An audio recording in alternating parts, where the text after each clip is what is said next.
It's 2 a.m. and you're still scrolling. You told yourself you'd sleep hours ago, but your thumb keeps moving on its own, and that blue light's on your face in the dark, and you don't even know what you're looking for anymore. Look, I'm not going to sell you some app or some system tonight. Here's what I'm going to do. By the time this is over, you're going to understand exactly why you can't put it down. Not you're weak, not you're lazy, the real reason. And you're going to know how to walk away from it without hating yourself. There's a guy named Marcus, 29, orange apron, Columbus, Ohio. Checks one thing 40 times a day. And the night everything changed for him, he was lying exactly where you are right now. So listen to me, friend. Put the phone down. Pick your life up. Let's go. Chapter 1. The Blue Light at 2 a.m. The alarm hadn't gone off yet.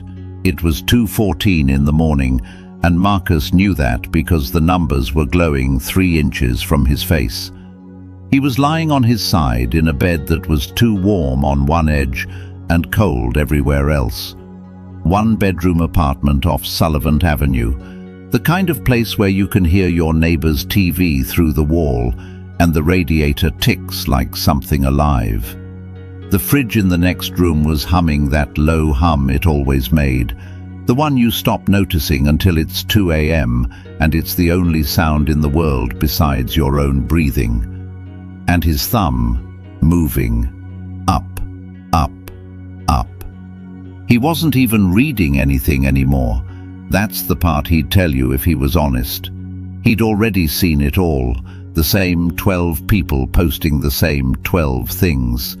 A guy from high school at a rooftop bar in Nashville, somebody's baby, somebody's new truck.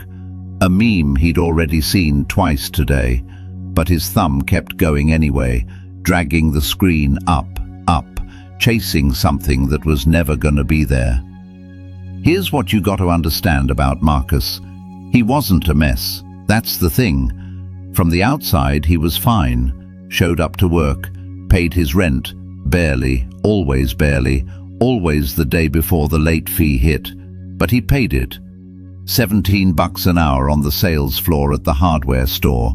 Orange apron, name tag. 8 hours a day standing on concrete telling people which aisle the drywall screws were in. He was a normal guy. That's what made it worse. Because normal guys aren't supposed to feel like this. And what he felt, lying there at 2:14 in the morning, was this. Like his whole life was happening somewhere on the other side of that glass. Like everybody else got the instructions and he got a phone instead. Let me tell you what he did next, because you've done it too. He flipped the phone face down on the mattress, real firm, like, that's it, done, going to sleep. He lasted maybe 90 seconds, flipped it back over, blue light on his face again, and this time, this is the part, this time he wasn't even scrolling the feed. He went to her story, Sarah's, his ex. Went to see that little grey ring around her profile picture to check if there was something new, and there wasn't, and he'd known there wouldn't be, and he checked anyway. You know that feeling? When you go looking for something on that phone, and some quiet part of you already knows it's not there, and you look anyway. Because the looking is the thing. The looking is what your hand does when it doesn't know what else to do. That was Marcus, every single night. Now here's the moment I actually want to tell you about, because everything in this whole book turns on this 1 second. He set the phone down, for real this time, or so he thought, and he caught his own reflection, just for a second. The screen went dark and the glass turned into a black mirror, the way it does, and he saw himself in it. And it stopped him cold. Because the guy looking back at him didn't look tired in a normal way. He didn't look like a guy who worked hard and needed sleep. He looked hollow. He looked like a man watching his own house burn down through a window and not moving, just watching. Thumb moving, not moving anything that mattered. And this thought came to him, not loud, not dramatic, just quiet and true, the way the truest things always come. How many nights have I done this? And he tried to do the math, and he couldn't. Because it wasn't nights, was it? It was years. It was 1,000 nights just like this one, gone, spent staring at a rectangle, and he had nothing to show for a single one of them. Not one memory, not one thing he'd built, not one person he'd gotten closer to. Just a thumb, worn smooth from scrolling, and a girl who already left, and a story with no new posts in it. Look, I'll be honest with you, Marcus didn't change that night. This isn't that kind of story where a guy sees his reflection and fixes his whole life by sunrise. He put the phone down, he lay there, and 20 minutes later he picked it right back up, because that's what real people do. Seeing the truth and doing something about it are two different rooms, and there's a long hallway between them. But something got planted that night. A little splinter of, I can't keep doing this. And once that splinter's in there, you can ignore it, you can scroll over it, you can numb it, but you can't ever fully get it back out. I think you've got that splinter too. I think that's actually why you're here right now, this late, listening to this. Some part of you caught your own reflection in that black glass and didn't like the guy looking back either. So real talk. Let's not pretend that one night of listening is gonna fix everything. It won't. Marcus is proof it won't. But here's what I want you to do this week. It's small. It's stupid small. That's on purpose, because a tired person can't do the big thing. And anybody who tells you to overhaul your whole life tonight has never actually been tired the way you're tired. Here it is. Just this. One night this week, when you catch yourself at 2 a.m. with the phone on your face, I want you to set it down and look at your own reflection in the dark screen. That's it. Don't fix anything. Don't delete anything. Just look. Look at the guy or the girl in the glass for 10 seconds and ask the same thing Marcus asked. How many nights? Because you can't change a thing you won't look at. And most people go their whole lives never once looking. They just keep scrolling right over their own reflection. You're gonna look. That's the whole assignment. Just look. Marcus looked, and he thought that splinter was the worst thing that ever happened to him. He had no idea it was the beginning of getting his life back.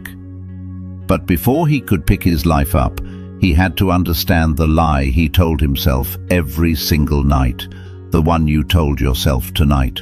5 little words. Just 5 more minutes. Chapter 2. Just 5 more minutes. Marcus made a deal with himself the next night, and it was a good deal, a reasonable deal, the kind of deal you've made 100 times.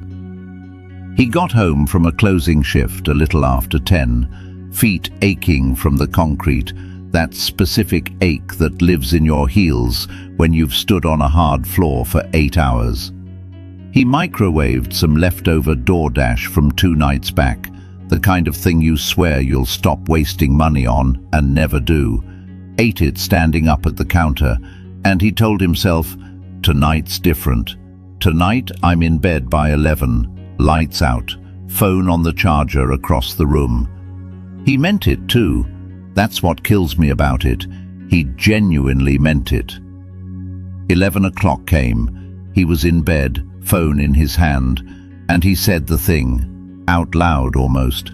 Just 5 more minutes. Now here's what I need you to really hear tonight, because this is the lie underneath all the other lies. When Marcus said 5 more minutes, he wasn't lying about the scrolling. He was lying about what 5 minutes is. Because 5 minutes on that phone is never 5 minutes. You know this. You've lived this. You pick it up to check one thing, one text, one notification, and you look up and the clock's jumped 40 minutes and you have absolutely no memory of where they went. No memory. Like somebody reached into your skull and just deleted the tape. Where'd they go, those 40 minutes? I'll tell you where. They went into a machine that eats time and gives you nothing back. Not rest. Rest would be something. If scrolling actually rested you, I'd say scroll all night, God bless. But you don't get up from it feeling better. You get up feeling worse, wired and empty at the same time, which is a special kind of tired that sleep doesn't fix. Marcus's 5 minutes turned into an hour and 40 every night. Do the math on that and don't flinch when you see it. An hour and 40 minutes a night. That's about 12 hours a week. That's basically an entire extra shift, a whole workday, every single week poured into that glass. 50 weeks a year, that's 600 hours. 600 hours gone. You know what a person can do with 600 hours? Learn a trade. Learn to play guitar well enough to sit around a fire and have people actually stop talking to listen. Get in shape, real shape, not New Year's shape. Read 50 books. Build a side thing that pulls in an extra few $100 a month. The kind of money that means you're not sweating the day rent's due. 600 hours is a different life. Not a fantasy life, a regular, better, realer life, sitting right there, and Marcus was feeding it into a feed 5 minutes at a time. But here's the part that's easy to miss, and I want to slow down here. The problem was never really the time. Time was just the receipt. The real problem was what the 5 more minutes was doing to him underneath. Because every night he told himself he'd stop, and every night he didn't, he was teaching himself one lesson over and over. And the lesson was, my word to myself means nothing. Think about that. Sit in it for a second. Marcus made himself a promise every single night. I'll put it down, and broke it every single night. What do you think that does to a man? What do you think that does to you? You stop trusting yourself, that's what. It's quiet, it's slow, but it's brutal. Because if you can't keep a promise this small, just put the phone down, that's it, that's the whole promise. Then somewhere deep down you stop believing you can keep the big ones either. Lose the weight, leave the dead-end job, call the guy you owe money, ask her out, change. Every broken 5 minutes promise was Marcus quietly voting against himself. Every night. A little election where he lost. And here's the open question I want you sitting with till the end of this chapter, because Marcus sat with it too. If you can't win the smallest fight, the one that's literally in your own hand, how are you ever going to win the big ones? Hold that. We're coming back to it. Now, there was a night that cracked it open for him a little. Marcus was doing the 5 more minutes thing, lying in the dark, blue light on his face, fridge humming in the next room. And his phone did the thing where it shows you your screen time report. That little weekly summary that pops up like a slap. Your screen time was up 14% this week. Daily average, 6 hours, 22 minutes. 6 hours and 22 minutes a day. He actually said no out loud in the dark, like the number was wrong, like it was accusing him of something he didn't do. But it wasn't wrong. It never is. The phone's the one thing in your life that keeps perfect, honest records of exactly how you spend your one and only life, and it does not care about your feelings when it hands you the bill. 6 hours and 22 minutes, more than a quarter of every day he was awake, more time than he spent with any human being, more time than he spent eating, driving, showering, and talking to his own mother combined. He was in a relationship, it just wasn't with a person. So he did what you do. He felt terrible for about a minute, and then he picked the phone back up to feel better about feeling terrible. You've done that too. Don't lie to me. The thing that's hurting you is the same thing you reach for to stop the hurt. That's not weakness, by the way. We'll get to why that is. That's design. But we're not there yet. All right, here's your assignment this week. And like last time, it's small on purpose.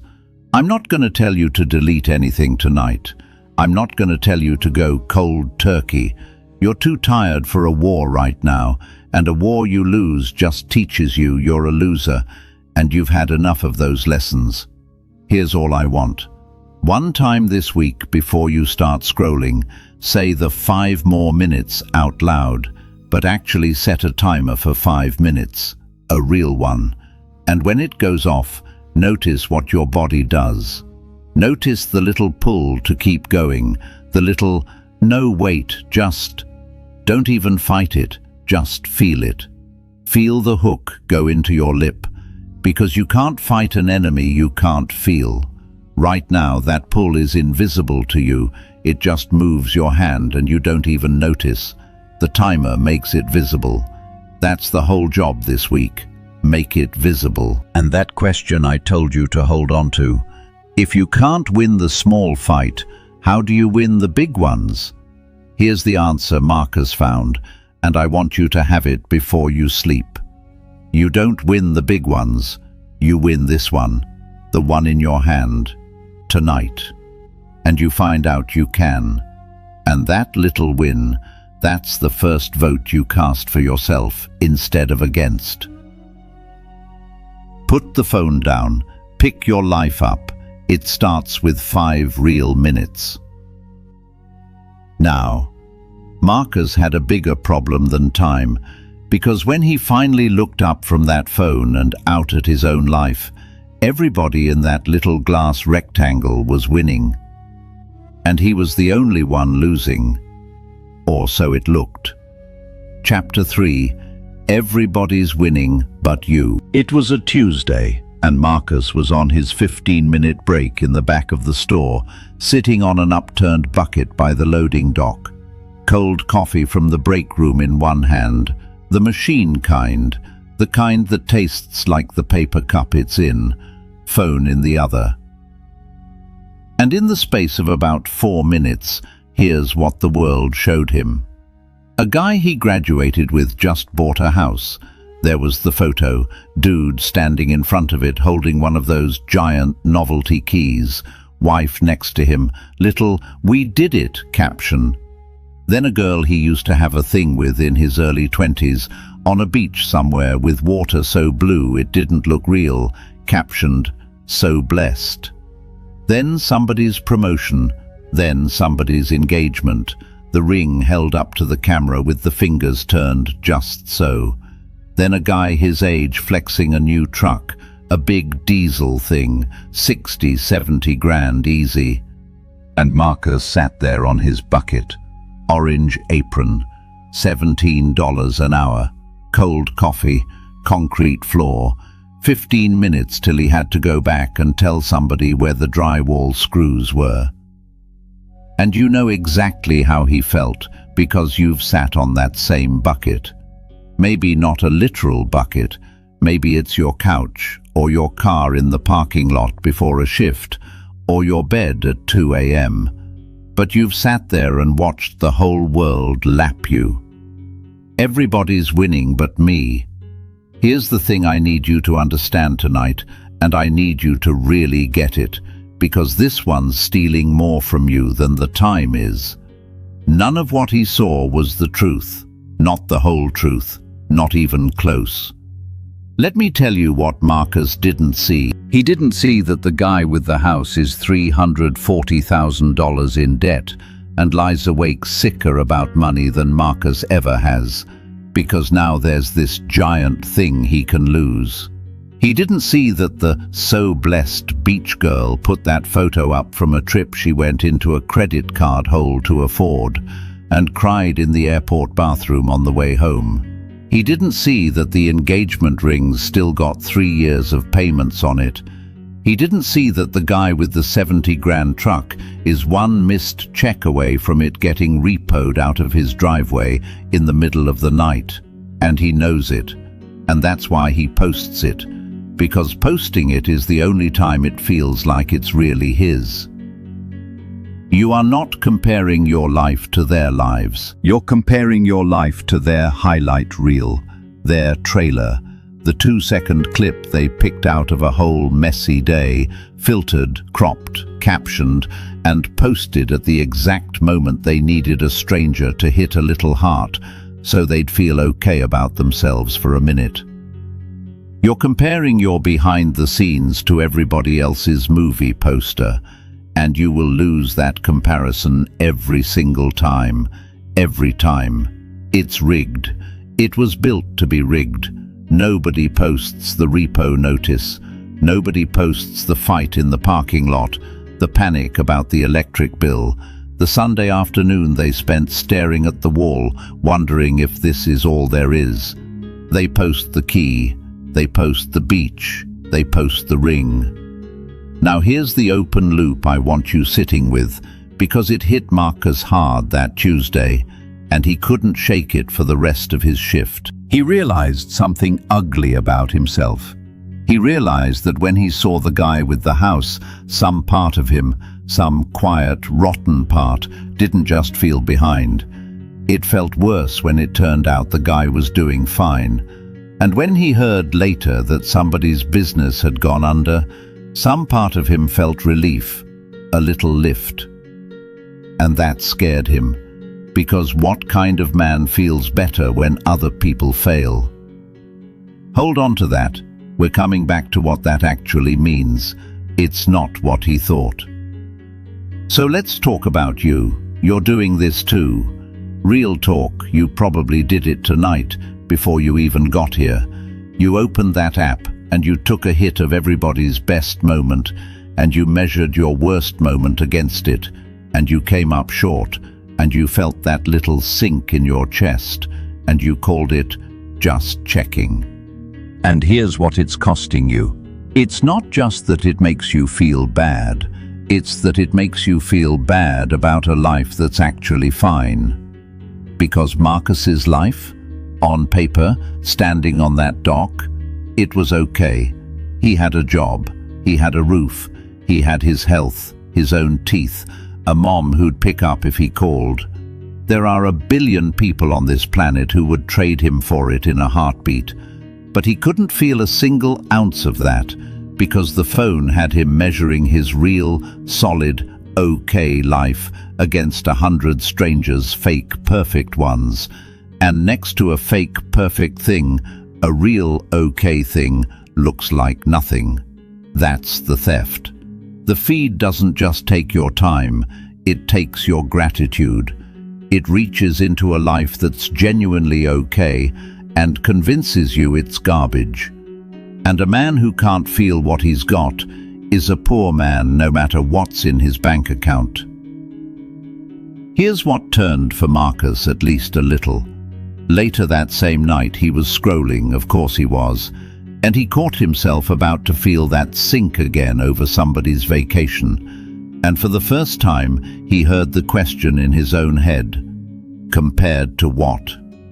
Compared to their trailer, compared to the 2 seconds they chose, not compared to their real life, which he'd never once seen and never would. And it didn't fix it. But it put a tiny crack in the spell, just enough light got in. So here's your assignment this week, and it's small, like always, because you're tired, and I mean it.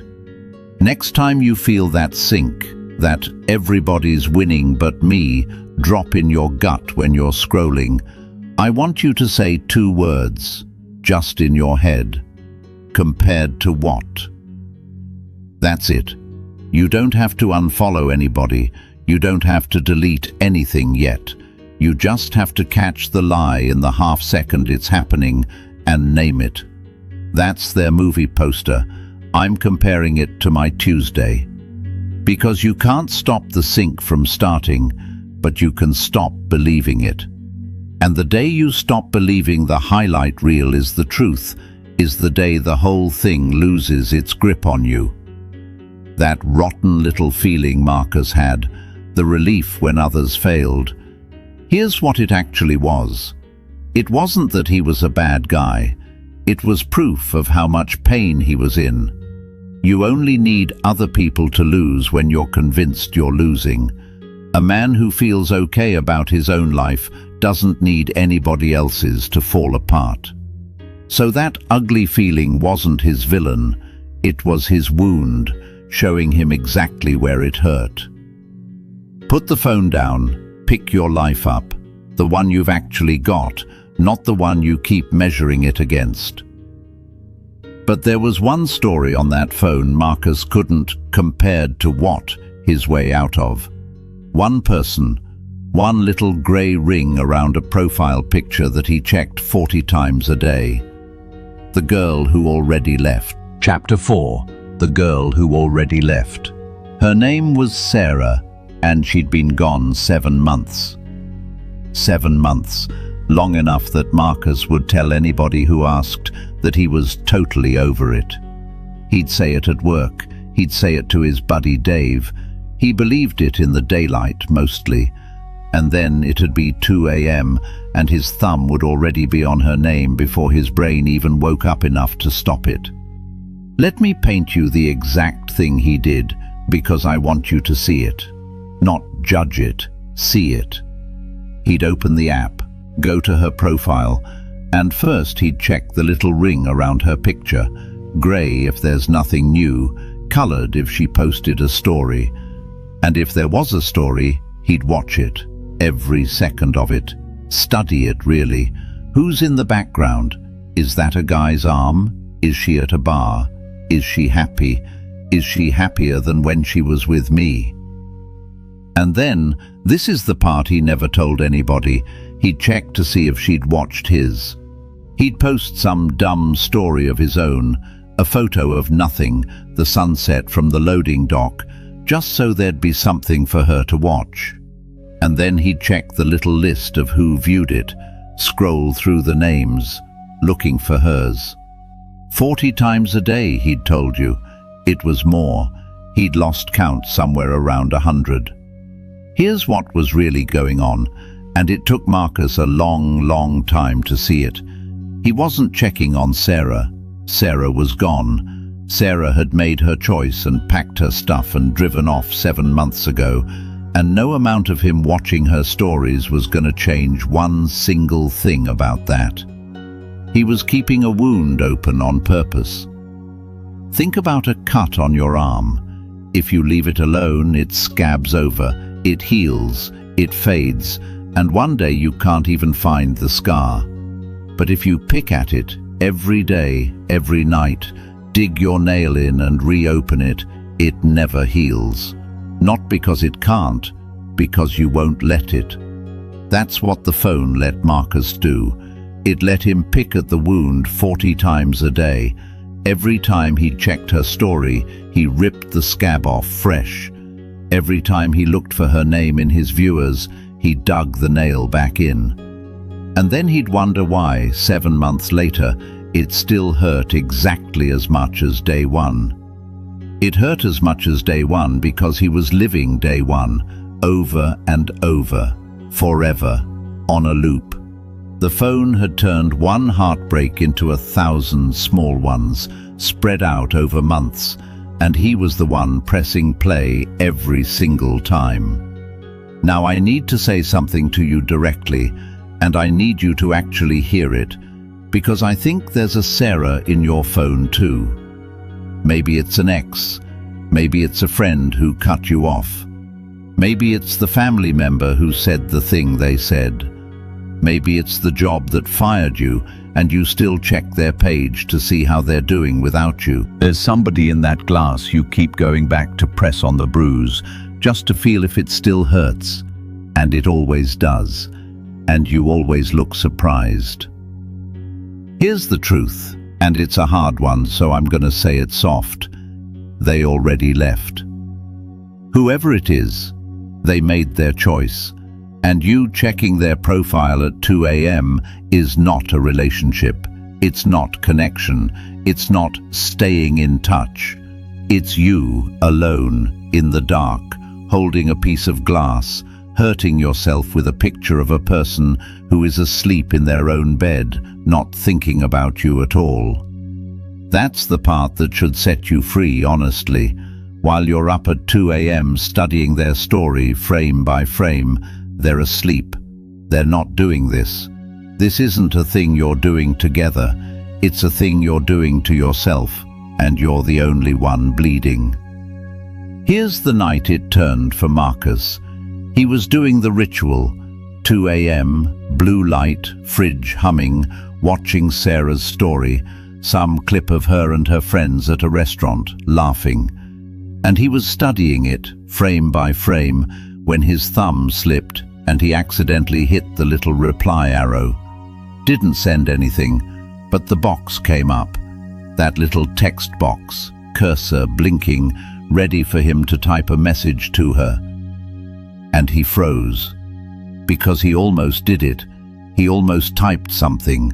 Some pathetic 2 a.m., hey, thinking about you, that he'd have died of shame over by breakfast. And in that frozen second, staring at that blinking cursor, he saw the whole thing clearly for the first time. He saw a grown man, 29 years old, lying in the dark, about to beg a picture on a screen to love him back. And here's the open loop, the thing he couldn't answer that night, the thing that chased him. Who was he actually missing? Because when he really sat with it, was it Sarah? The real Sarah, with her moods and her mess, and the way she left dishes in the sink, and the fights they used to have? Or was it just not being alone? Was it just having somebody? Was he grieving her, or was he grieving the version of himself that existed back when somebody chose him? Hold that, because the answer changes everything. He backed out of the message box, didn't send it, small mercy. And he put the phone down, and he lay there in the dark, and for the first time in 7 months he let himself actually feel it. Not pick at it, not check it, just feel it, the whole clean weight of it. And he cried a little, quiet, the way men do when they think nobody will ever know. And here's the strange thing, it hurt less that way. Feeling it straight hurt less than picking at it had for 7 months. Because that's how wounds work. You let them hurt honest once, all the way through, and they start to close. You keep picking, they stay open forever. So here's the answer to who he was missing. It wasn't Sarah, not really. He was missing himself, the him that felt wanted. And you can't get that back from her profile, because it was never in her profile. It was in him. He just gave her the credit for it. Here's your assignment this week, and it's the hardest small thing I've given you yet. I'm not gonna tell you to block them. Not yet. We'll get there. There's a whole chapter coming on the mercy of that word, block. But you're not ready, and that's okay. This week, all I want is this. Next time your thumb goes to their name on its own, and it will, probably tonight, I want you to catch it before you tap. Just catch it. And ask the one question Marcus asked. Who am I actually missing right now? Sit with it for 10 seconds before you tap. You can still tap after. I'm not going to stop you. But ask first. Because most of the time, the person you're missing isn't on that screen at all. The person you're missing is you. Put the phone down. Pick your life up. Stop picking at a wound that's begging you to let it heal. Now, Marcus was starting to see it. The time, the comparison, the girl who already left. He was starting to think maybe he just needed more willpower. Maybe he just needed to try harder, want it more, white-knuckle his way through. He was about to find out that willpower was never going to be enough, because the thing in his hand wasn't a phone, it was an opponent, and it was built by some of the smartest people alive to beat him. Chapter 5. Built to beat you. Marcus decided he was just gonna stop. That was the plan. That was the whole genius plan. He'd had enough of feeling like a loser about it, so one Sunday night he just gritted his teeth and decided, I have willpower. I'm a grown man. I'm gonna out-tough this thing. He lasted about a day and a half, and when he caved, Tuesday night, right back on the feed, right back checking Sarah's story, he did the thing you do. He turned on himself. What's wrong with me? Why am I so weak? Everybody else can put their phone down. Why can't I get it together? So I need to stop the story right here and tell you something, and this might be the most important thing I say in this whole book. So sit up for this one, even if you're lying down. It is not you. You are not weak. You are not broken. You do not lack willpower. Get that lie out of your head right now, because it's not just wrong, it's the exact lie that keeps you stuck. Here's the truth. You are one tired human being with one ordinary amount of willpower, going up against a machine that was designed on purpose by teams of brilliant, highly paid people, using everything science knows about the human brain to defeat exactly that willpower. It's not a fair fight. It was never supposed to be a fair fight. Let me tell you what you're actually up against, because Marcus didn't know either, and knowing it changed how he saw the whole thing. That app on your phone, it's free. You ever really think about that? A company worth more money than most countries gives you this thing for free. Why? Because you're not the customer, you're the product. Your attention is the product. They sell it. Every minute you stare at that screen, they're selling those eyeballs to somebody, and the longer they keep you staring, the more they make. So they've got billions of dollars and thousands of the smartest engineers on Earth, all working on one single question, all day, every day. How do we keep him scrolling 5 more minutes? That's their whole job. That's what they go to work and do. Against you. Against your one tired brain after an 8-hour shift on a concrete floor. You feel that? That's not a fair fight, man. Blaming yourself for losing it is like blaming yourself for not arm wrestling a forklift. And here's how they do it. I want you to know the tricks, because the second you can see the hook, it starts to lose its power. You know the little pull down to refresh thing, where you drag the screen down and it spins and loads new stuff. That's not an accident. That's built to work exactly like a slot machine. Pull the lever, wait, see what you get. Sometimes it's boring. Sometimes, jackpot, it's something great. And it's the sometimes that hooks you. Your brain will pull that lever 1,000 times chasing the one jackpot, same as a guy at a casino who can't walk away from the machine. Same exact wiring.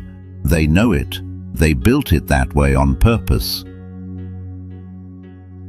The little red notification dots?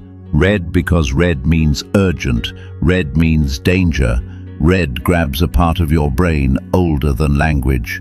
The buzz in your pocket trains you like a dog with a bell, till you feel it buzz when it didn't even buzz, the phantom buzz. You felt it.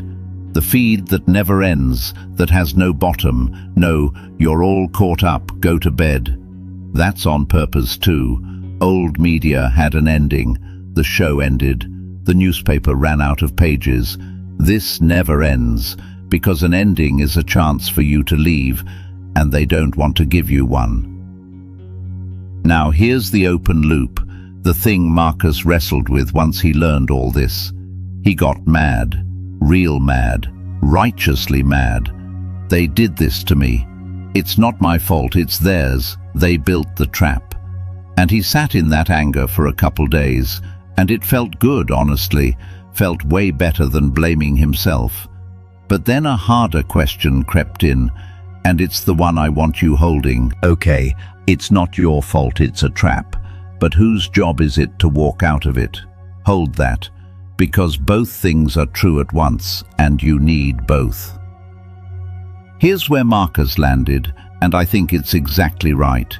It is not your fault that you're stuck, and it is still your responsibility to get unstuck. Those aren't opposites, both are true.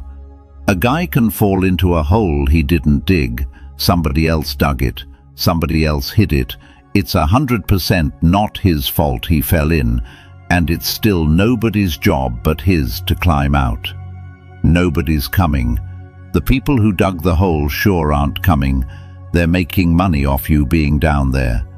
So the anger's fair. Sit in it a minute if you want, but don't move in and live there, because anger at them doesn't climb you out of anything. Anger at them can actually keep you down there, because as long as it's all their fault, you never have to do the hard work of climbing. So drop the self-blame. That's poison. That's the lie that keeps you weak. But pick up the responsibility. That's not a burden. That's power. Because the day you stop asking, what's wrong with me, and start asking, okay, they built it to win, how do I beat it anyway? That's the day you stop being a victim of the thing and start being the one who walks away from it. Here's your assignment this week, and it's a real specific one. I want you to go into your phone's settings and turn off notifications for the apps that eat you alive. Not all notifications. Keep your texts, keep your calls, keep the stuff that's actual humans reaching for you. Just the feeds, the apps. Turn off their little red dots and their buzzes and their someone you might know posted garbage. Here's why this one matters more than it looks. You're not going to win this fight on pure willpower. I just spent this whole chapter telling you that. So you don't fight the machine with willpower. You fight it by disarming its weapons while your willpower's still fresh, in the daylight, before you're tired. Turning off notifications isn't you resisting the pull all night long. It's you reaching in during a strong moment and quietly unplugging the thing that creates the pull. You're not out-toughing the slot machine, you're cutting the wire to the lever. That's how you beat something smarter and stronger than you. Not with more willpower, with better strategy. You change the battlefield while you've still got your wits, so that later, when you're tired and weak at 2 a.m., the fight's already half won. You're not weak, you've just been fighting fair against something that doesn't. Time to stop fighting fair. But there was a subtler thing the phone had done to Marcus. Something quieter than the time, quieter than the comparison. It had slowly, day by day, made him forget what he actually wanted, because he'd spent so long performing a version of himself for the screen. He'd been saying yes with his thumbs for so long, he couldn't remember the last time he knew what he really meant. Chapter 6. The yes that means no. Marcus liked a photo he hated. That's where I want to start, because it's such a small, stupid thing, and it's the whole chapter. He was scrolling one night, fridge humming, blue light, the usual, and a photo came up from a guy he barely knew. Some flex, some bragging thing. And Marcus felt that little sink, that must be nice, that flash of, I don't even like this dude. And his thumb double-tapped it, liked it, sent a little heart out into the world telling this guy, nice, love it, happy for you. He didn't decide to. His thumb just did it, on its own, like a reflex, like the like was already loaded and just went off. And Marcus lay there for a second, kind of stunned at himself, and thought, I just told a guy I liked something I hate. Why did I do that? Here's why that little moment matters more than it seems. Because it wasn't just a photo.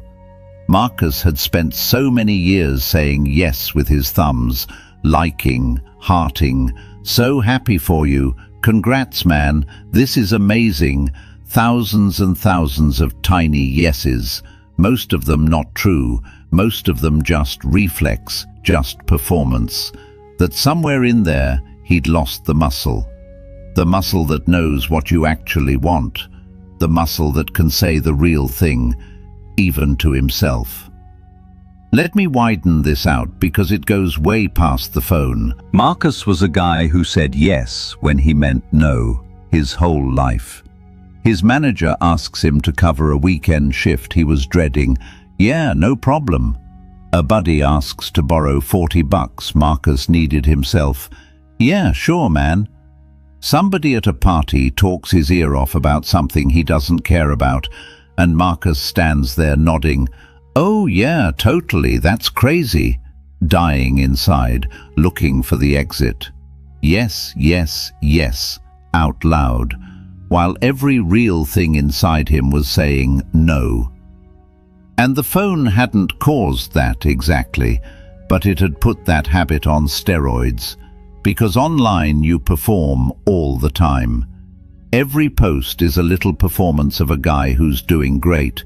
Every like is a little lie about what you feel. Every comment's a costume. And Marcus had been in that costume so long, wearing that face so long, that he'd honestly started to lose track of where the costume ended and he began. Here's the thing nobody tells you. Every time you say yes when you mean no, you're not being nice. You think you're being nice. You're actually telling a small lie. And you're telling it to two people at once, the person in front of you and yourself. And the lie to the other person, whatever, they'll survive. But the lie to yourself, that one compounds. That one's got interest on it, like a credit card you never pay down. Because a man who says yes when he means no, over and over, for years, eventually he forgets he ever had a no in him at all. He forgets he has preferences. He forgets he has a spine. He becomes a guy who just goes along, with everybody, with everything, a leaf on whatever river he's floating down. And he wakes up at 35, 40, in a life full of stuff he said yes to and never actually chose, wondering how he got there. He got there one fake yes at a time. Now here's the open loop, and this one genuinely rattled Marcus. He started paying attention, just noticing his yeses for a couple days, the way I had him notice the phantom pull earlier. And what he found scared him. He couldn't find his no. He literally could not remember the last time he'd said a clean, honest no to another human being. Not a, yeah, well, I don't know, maybe, we'll see, an actual no. And it made him wonder something dark. If I can't say no to anybody, do I even exist? Or am I just a shape other people press their wants into? Hold that, because there's an answer, and it's better than it sounds. Let me connect this back for you because it's all the same disease. Remember the girl who already left? Remember him posting a sunset story just so Sarah might watch it? That was a yes that means no too. He didn't post that because he wanted to share a sunset. He posted it performing a version of himself for an audience of one who wasn't even watching. That's the same lie. He'd gotten so good at being who he thought people wanted that he'd stopped being anybody at all. The empty feeling he had at 2 a.m., a lot of it was that. It's lonely being a costume, even when the costume's got followers, especially then, because they're not following you. They can't. There's no you there to follow. There's just the guy who says yes. Here's where it started to turn. Marcus was at work, and his manager came up Friday afternoon and asked him to cover Saturday, again, third weekend in a row. And Marcus felt the, "yeah, no problem," loading up in his throat, automatic, same as that double tap on the photo he hated. And he caught it. For 1 second he caught it. And he heard himself. And he did something that terrified him. He said, "I can't this weekend." That's it. 4 words. I can't this weekend. No excuse, no long story, no, "well, see, the thing is." Just a clean no. And you know what happened? Nothing. The manager went, "Oh, okay, no worries," and asked somebody else. That was it. The whole catastrophe Marcus's body had been bracing for his entire life, the guy just shrugged and walked off. Marcus stood there in his orange apron, kind of shaking, honestly, over 4 words. And underneath the shaking was something he hadn't felt in years. It felt like standing up straight after being hunched over so long you forgot you were hunched. It felt like there was a hymn in there after all. So here's the answer to that dark question. Do you even exist if you can't say no? Yes, you always did. The no didn't disappear, it just got buried under 1,000 fake yeses. And every honest no you say from here on out digs a little of it back out. You don't build a self from scratch. You unbury the one that was there the whole time.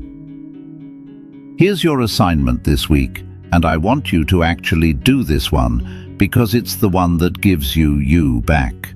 Say 1 honest no this week. Just one, out loud, to a real person. Small is fine. Great, actually. Say no to the extra shift, or the group thing you don't want to go to, or the favor that's going to cost you what you don't have to give. And here's the key. Don't explain it. Don't build a paragraph of excuses. No is a complete sentence. I can't is a complete sentence. The excuse is just the yes trying to sneak back in. And while you're at it, the online version. Scroll one night without liking a single thing. Not one. Just look. Notice how weird it feels, how much your thumb wants to reach out and perform, and don't let it. Just be a guy who saw some stuff and felt what he actually felt about it, and told no one. Because you can't put the phone down and pick your life up if you don't know whose life it is. And you don't know whose life it is until you can say no. Your no is the fence around your yard. Without it, you don't have a yard. You've just got a field everybody walks through. Find your no this week. It's still in there. I promise you it's still in there. Marcus was seeing everything now. The time, the comparison, the wound he kept picking, the machine built to beat him, the costume he'd been wearing so long he forgot his own face. And he knew what he had to do. He'd known for weeks, really, and been too scared to do it. He had to delete it, actually delete it, drag it to the trash and let it go. His thumb hovered over that little app, shaking, and that was the longest 10 seconds of his year. Chapter 7. The First Delete. His thumb was shaking over the app, and I'm not exaggerating. It was a Sunday night. Of course it was a Sunday night. The Sunday scaries thick in the air, that specific dread of Monday coming for you. Marcus was sitting on the edge of his bed, feet on the cold floor for once instead of under the covers, phone in both hands. And he'd done the thing where you press and hold on the app until all the little icons start to wiggle and that tiny X or minus appears in the corner, the one that means you can kill me now if you want. And he just couldn't press it. 10 seconds he held there, felt like 10 minutes, and in those 10 seconds his brain threw everything it had at him, every excuse, every reason to stop. What if somebody needs to reach you? What if you miss something important? What about the people you actually like following? What if you're bored? What are you even going to do with your hands? It's not that bad. You could just use it less. You don't have to go nuclear. Come on, everybody has it. You'll be the weird guy who's not on it. You've heard those voices too, every one of them. They come roaring up the second you get close to actually letting go of something that's hurting you. And here's what I've learned about those voices. The louder they get, the more you know you're onto something. A thing that had no grip on you wouldn't fight this hard to stay. Here's the one that almost got Marcus, the sneaky one. You could just use it less.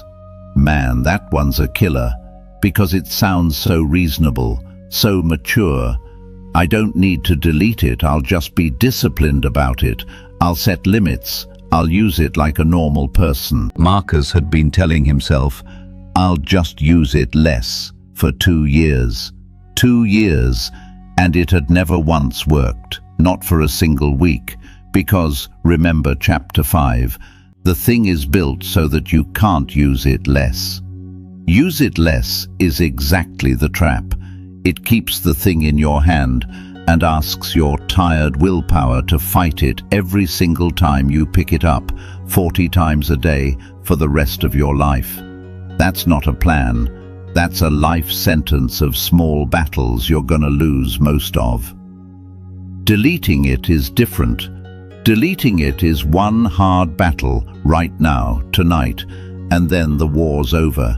You don't have to resist it 40 times a day if it's not there. You resist it once.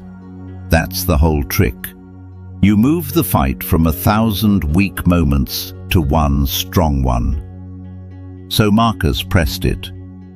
He pressed the little X, and the phone did its polite little thing. Delete app? Deleting this app will also delete its data. Are you sure? And he almost backed out right there, hand on the doorknob. But he thought about the reflection in the black glass from that first night. How many nights? And he thought about 6 hours and 22 minutes a day. And he thought about liking a photo he hated with a thumb that moved on its own. And he pressed delete. And the app just vanished. Little space where it used to be. The other icons slid over to fill the gap, smooth, like it was never there. And Marcus sat on the edge of his bed in the quiet and stared at that spot on the screen where 2 years of his life used to live. You want to know what he felt? I'll be honest with you, because the movie version would tell you he felt free and light and amazing, birds singing. He felt sick. He felt a genuine wave of panic, loss, almost grief. His thumb actually went to the spot where the app had been, muscle memory, reaching for a ghost, and found nothing there. And he felt this little jolt of, no, wait, where'd it go? Like he'd lost his keys, like he'd lost a friend. And here's the open loop I want you holding. In that moment, Marcus was dead sure he'd made a mistake, certain of it. Sitting there feeling that sick, panicky loss, every cell in his body was screaming, "Re-download it, you idiot. This feels terrible. Why would you do this to yourself?" So the question is, was he wrong? Was deleting it a mistake, since it felt so bad? Hold that, because how you answer it decides whether you make it through the next chapter or cave like he almost did. Let me tell you something true about that sick feeling, because you're going to feel it too, and I don't want it to fool you. The panic you feel when you delete the thing that's hurting you, that's not proof you need it. That's proof of how deep the hooks were. That's withdrawal. Same as a guy who quit smoking feels awful for 2 weeks.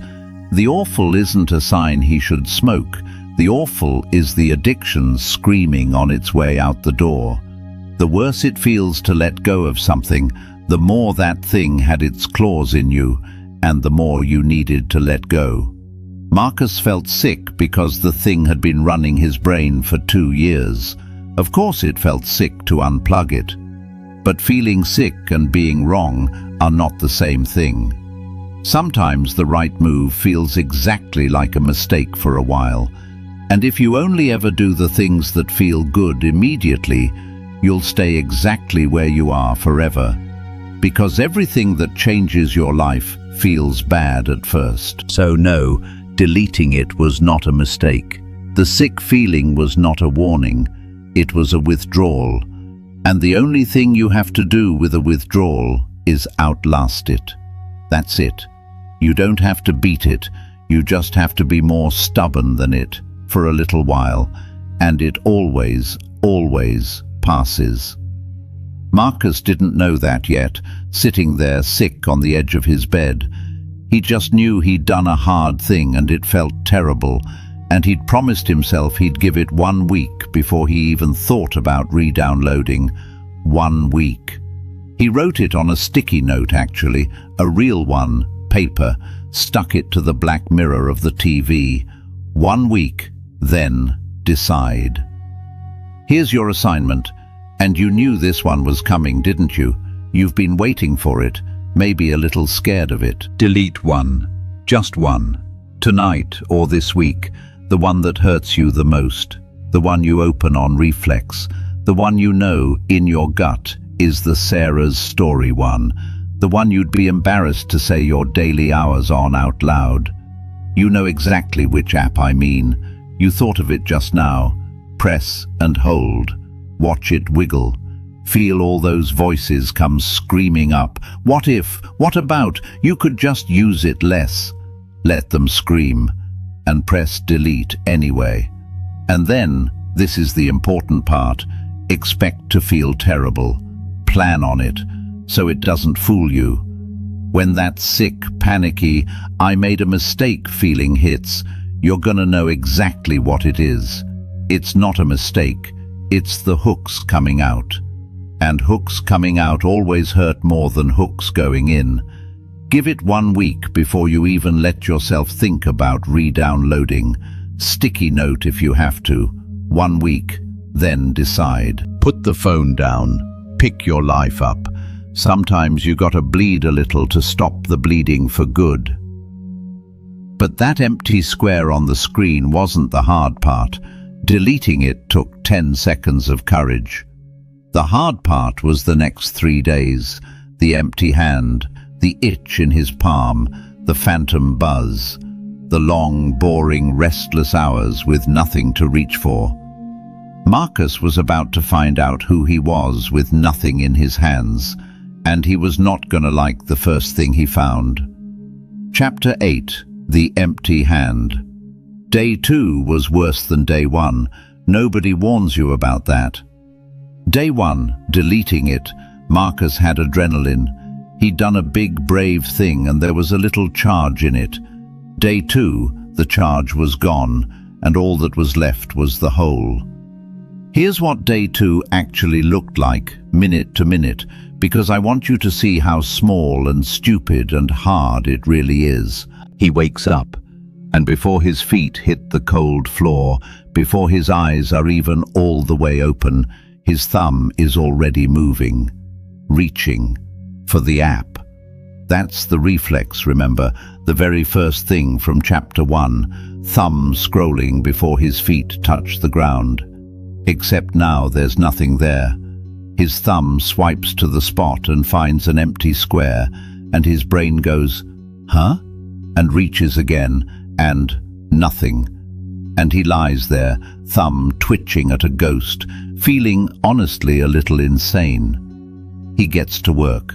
Break time. Sits on his bucket by the loading dock, cold coffee, and his hand goes to his pocket, pulls out the phone, opens it, and just stares, because there's nothing to do. The thing he did on every break for 2 years isn't there. So he's just a guy holding a phone, looking at his home screen, with 15 minutes and no idea how to spend them. 15 minutes has never felt so long in his life. And this is the part I really need you to hear, because it's the part that breaks most people. He got bored.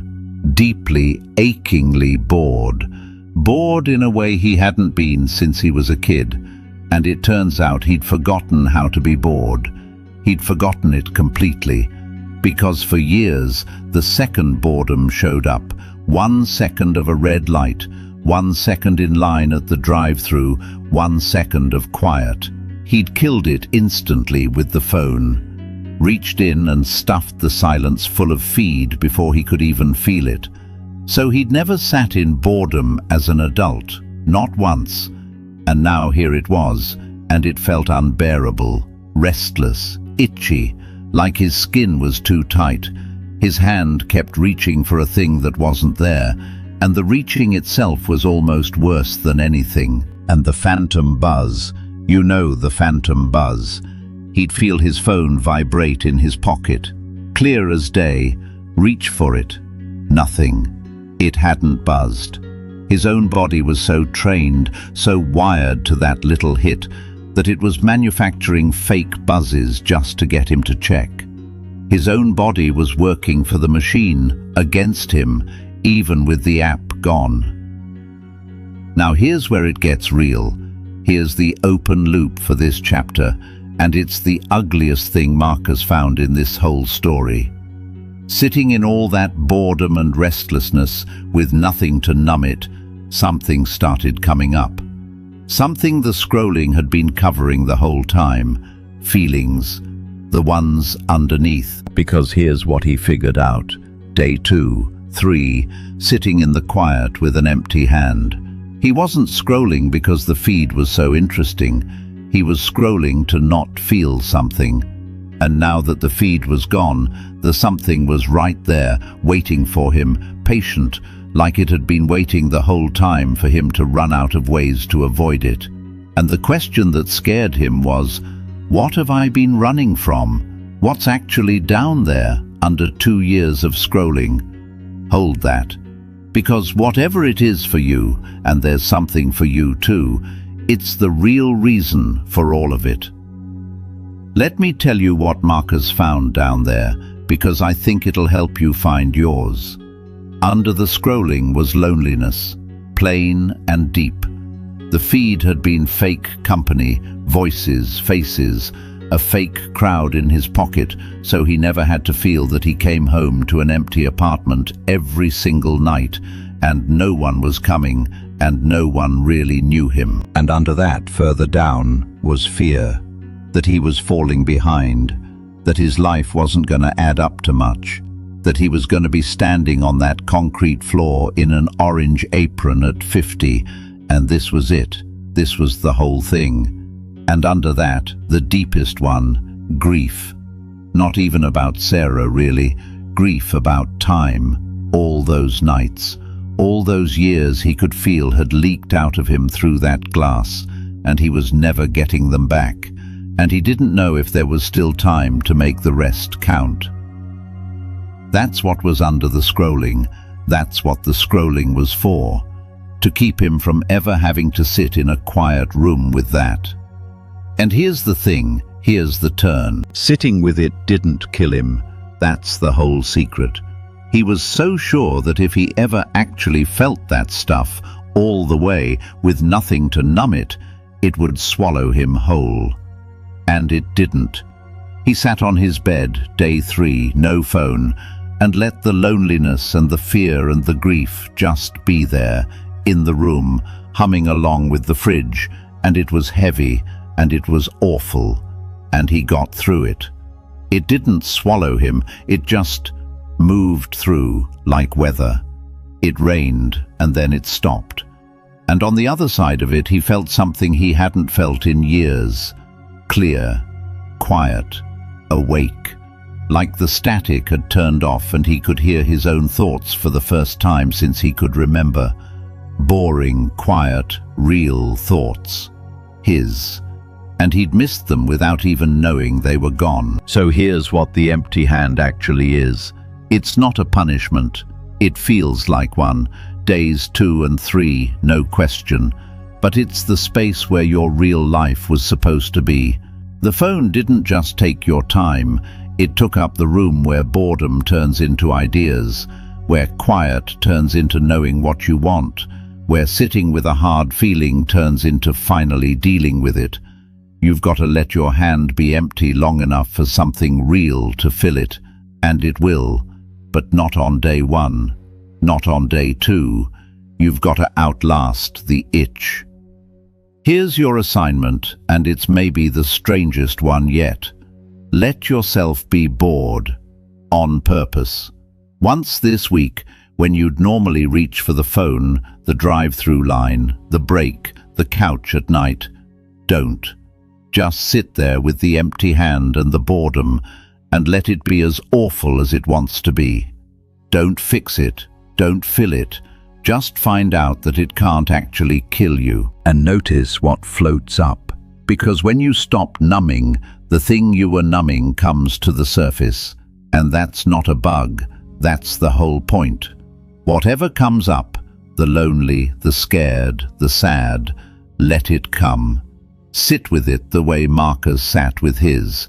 It's weather, it rains, it stops.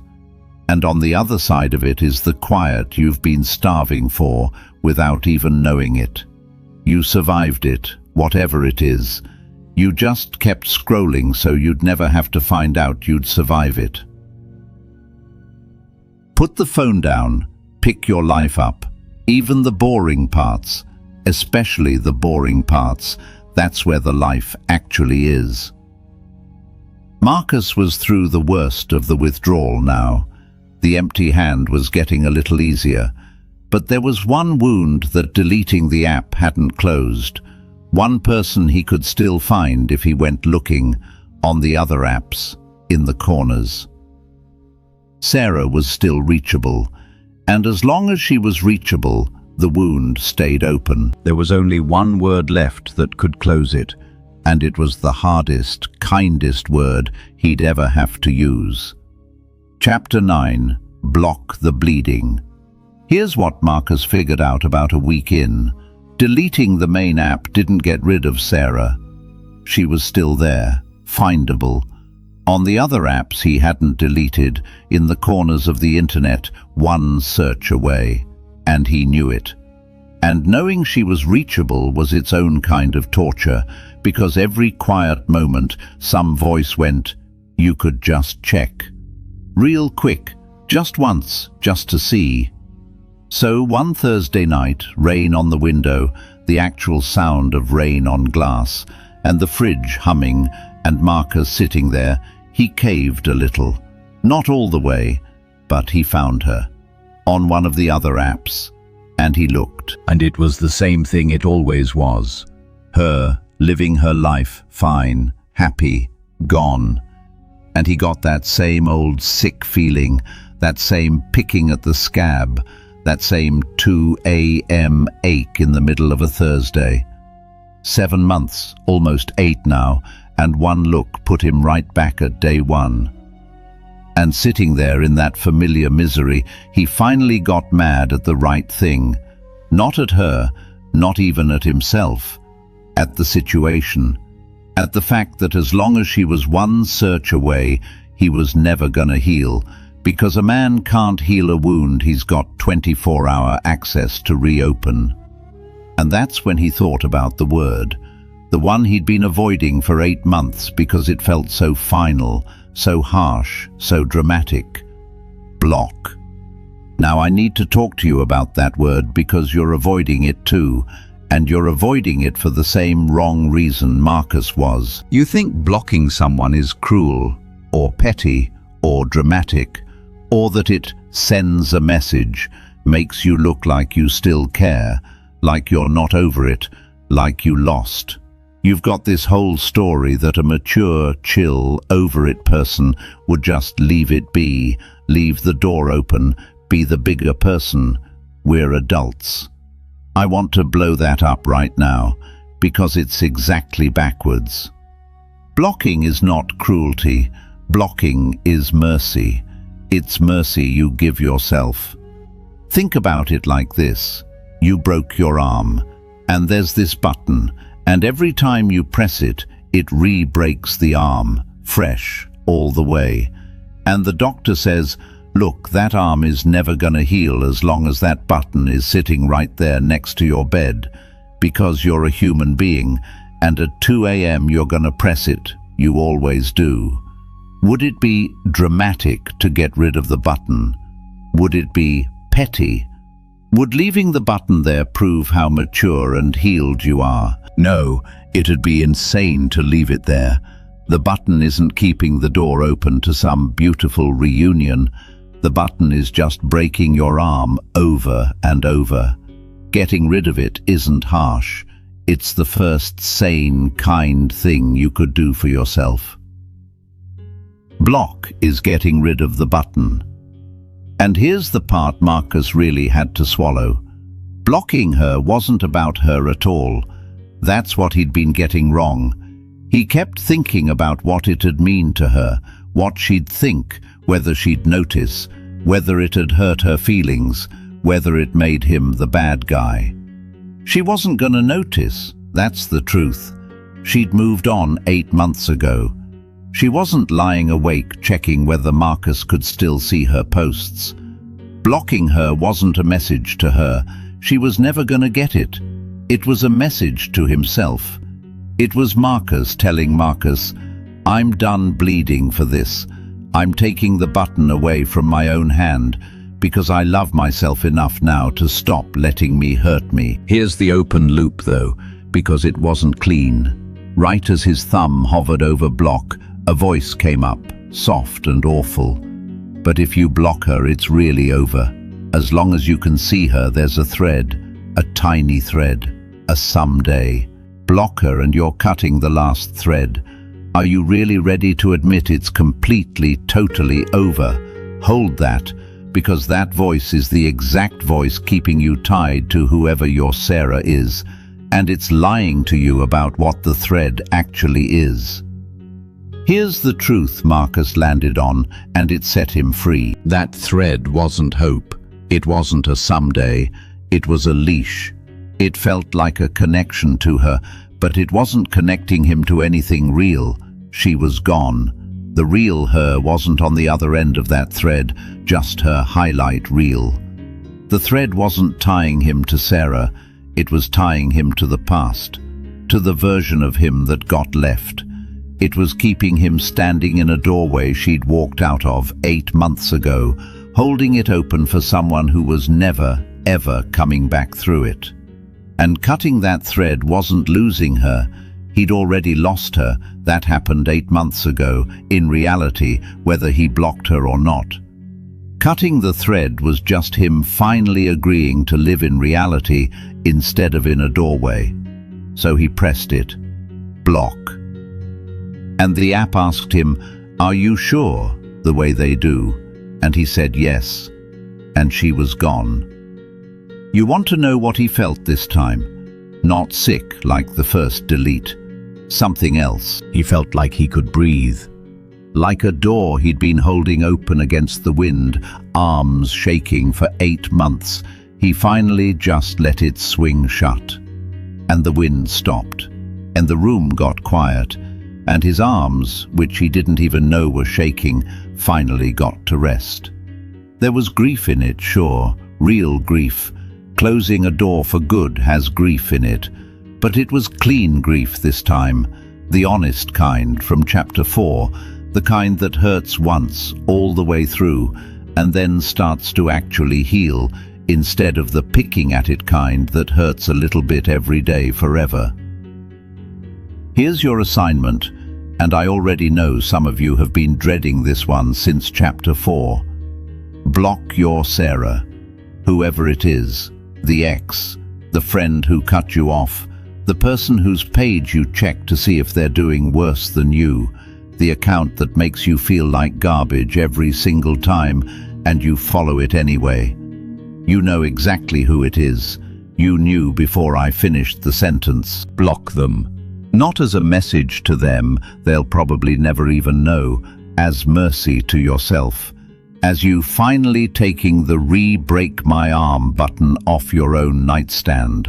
And when that voice comes up, but then it's really over, you're cutting the last thread, you tell it the truth.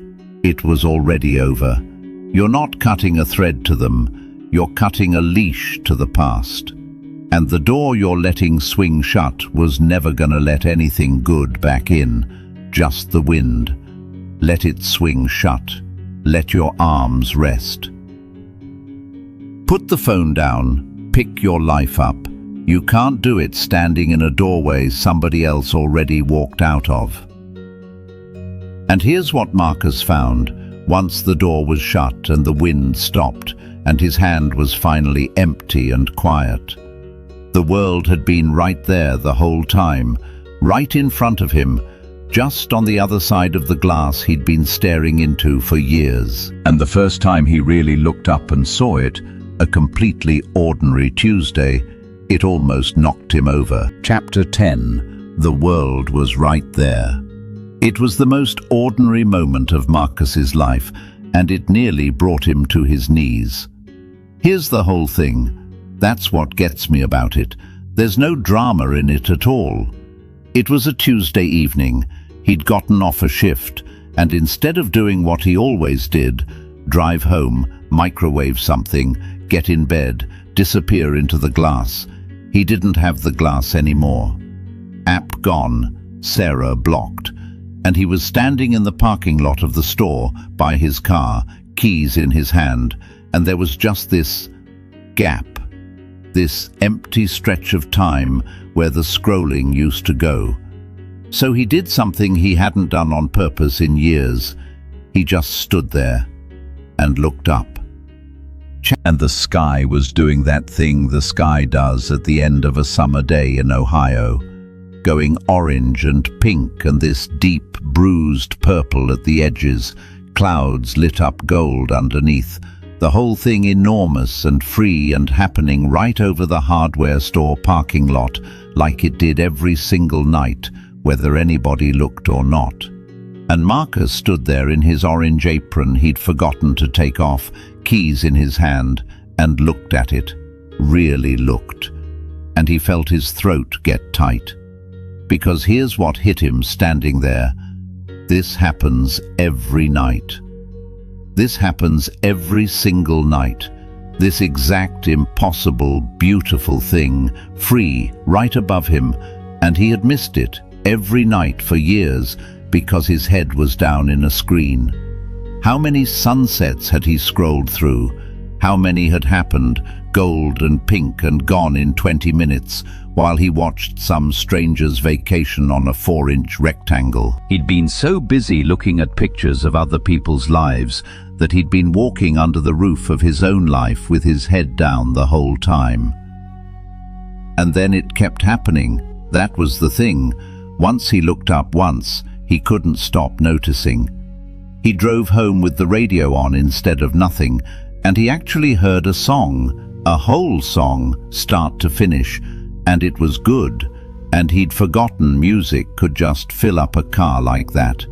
He stopped at a light and, he told me this like it was a religious experience, he watched an old man help an old woman up off a bench, slow, careful, his hand under her elbow, and it was just two strangers he'd never see again, but it was so tender, so full, and it was right there, in the real world, in 3 dimensions, at a stoplight in Columbus, and it made his chest ache in a good way. He got home and there was a kid next door shooting hoops in the driveway, the sound of the ball on the concrete, thump, thump, the rattle of the rim, the streetlight just coming on.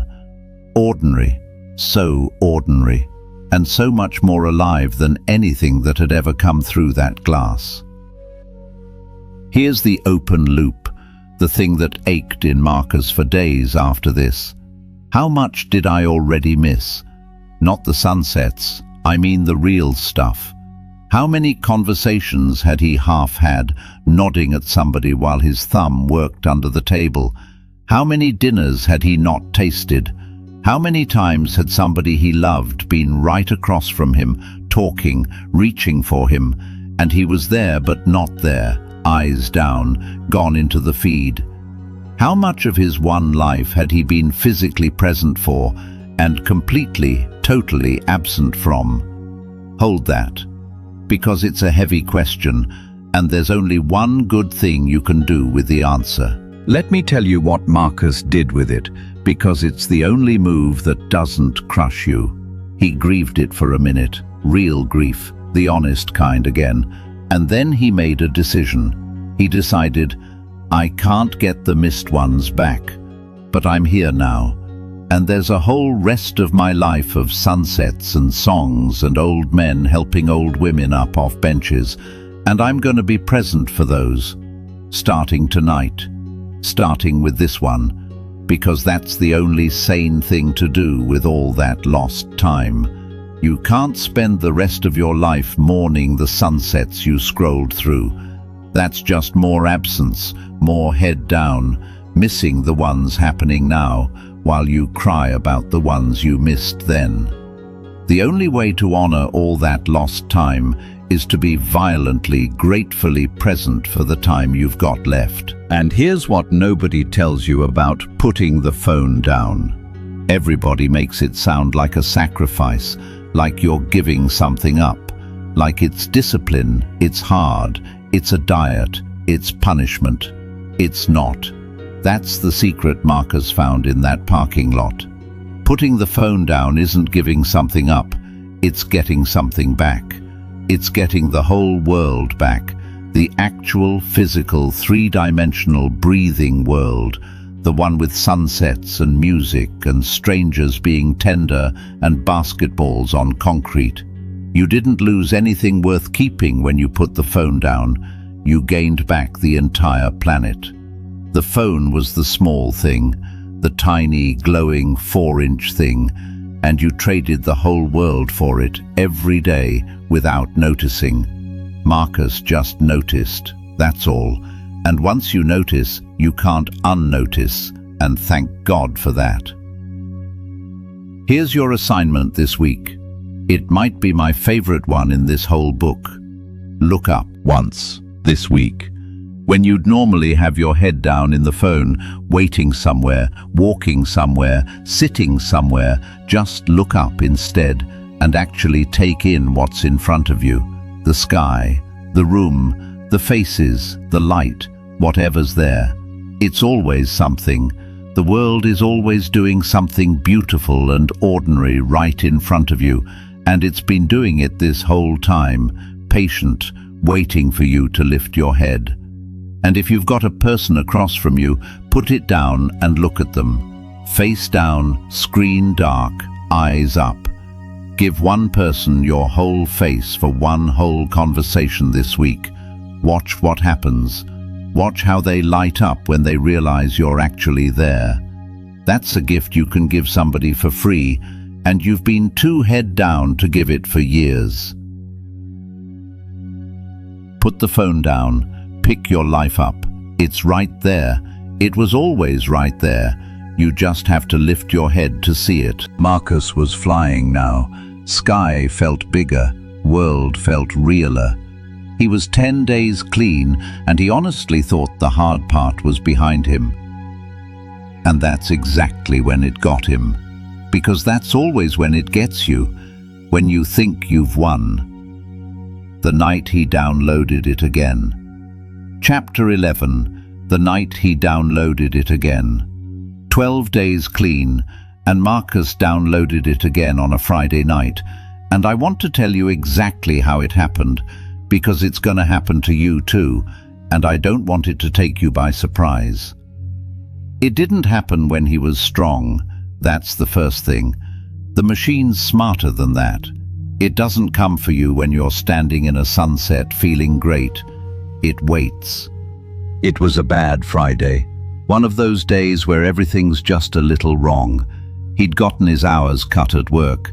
The store was adjusting staffing, which is a nice way of saying less money in a paycheck that was already too thin. So he was doing the math on the drive home, the rent math, the how am I going to make this month work math, and it had that cold feeling in it, that behind again feeling. And he got home to the empty apartment.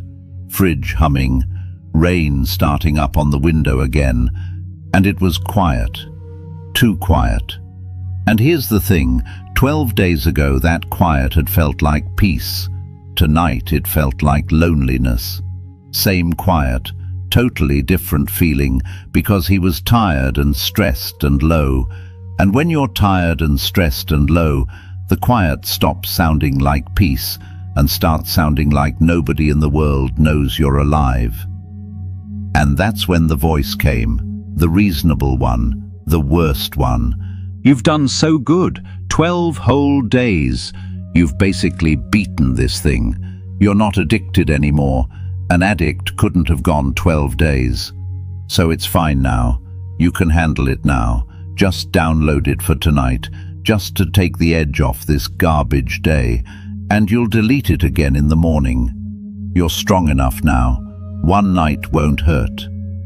You hear how clever that is? It used his success against him. It took the 12 good days and turned them into the reason to break. You're so healthy now that it's safe to do the unhealthy thing. That's the trap. That's the exact trap. And Marcus, tired and low and lonely on a rainy Friday, walked right into it. He downloaded it. Took 30 seconds.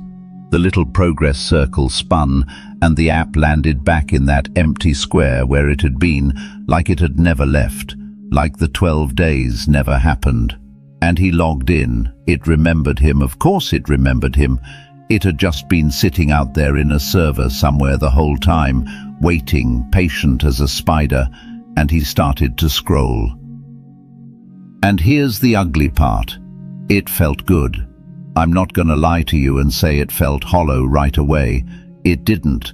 It felt good, that first hit, that first pull-down refresh, that first flood of faces and noise into the lonely quiet. That's why we go back. It works. For about 20 minutes it genuinely works. And then it was 2 a.m. and Marcus was exactly where he'd started. Blue light on his face in the dark, fridge humming, thumb moving on its own, up, up, up, chasing something that wasn't there. And because muscle memory is a demon, he'd already, without deciding to, gone looking for Sarah, forgetting he'd blocked her, hitting the wall of that block and feeling the old wound flare up anyway. 12 days of climbing, and in one rainy Friday night, he was right back at the bottom of the hole. Same reflection in the black glass, same how many nights, same everything. Here's the open loop, and it's the darkest moment in Marcus's whole story, so I'm going to sit with him in it a second. He put the phone down at 2 a.m., sick to his stomach, and the voice that came now was not the tempting one, it was the crushing one, the one that had been waiting on the other side of the relapse the whole time. See, you're a fraud. 12 days and you folded like it was nothing. You'll never actually change. You're exactly who you always were. You did all this work, the deleting, the blocking, the sunsets, and look, one bad day and it's all gone. Why even try? You clearly can't. This is just who you are. Hold that voice, because that voice, not the relapse, the voice after the relapse, that voice is the thing that actually destroys people. And I need you to know how to answer it, because Marcus is lying there right now believing it, and whether he gets up tomorrow or stays down for good comes down entirely to whether he believes that voice or sees through it. So let me tell you the truth about that night, and I need you to really take this one in, because this is the chapter that saves you when you slip, and you will slip. The relapse was not proof that he failed. The relapse was part of it. Nobody quits something with hooks this deep in a clean, straight line. That's a fantasy. That's the movie version. Real change looks like a stock market that's going up over time, but is jagged as hell up close, full of drops and crashes and scary red days. 12 up, 1 down. That's not failure. That's the shape of winning. It just doesn't feel like it on the down day. And here's the thing the crushing voice conveniently leaves out. 12 days ago, Marcus couldn't have gone 12 hours. The fact that he strung 12 days together at all, that's not nothing, that's everything. That's proof the muscle is real and growing. One relapse doesn't erase 12 days of proof. You don't unlearn how to ride a bike because you fell off once.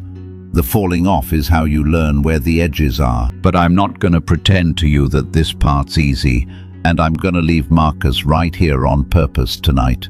At the bottom, 2 a.m., phone in his hand again, the app reinstalled, the crushing voice in his ear telling him he's a fraud who'll never change. Because that's exactly where a lot of you are right now. Maybe not with a phone, but you know that feeling. You did the work, you slipped, and now you're lying in the dark listening to the voice that says, "See, you'll never change. Why even try?" I want you to sit in it with Marcus tonight, both of you at the bottom, and just know this one thing before you sleep. The fact that it hurts this much to be back down here, that's not proof you failed. That's proof you changed.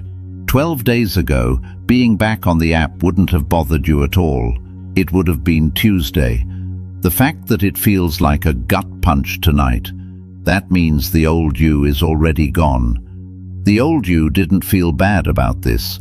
Only the new you does. Here's your assignment this week, and it's different because this one's not about the phone at all. Think of a time you slipped. Any slip. The diet, the gym, the drinking, the phone, the promise you made yourself and broke. And I want you to notice the voice that came after.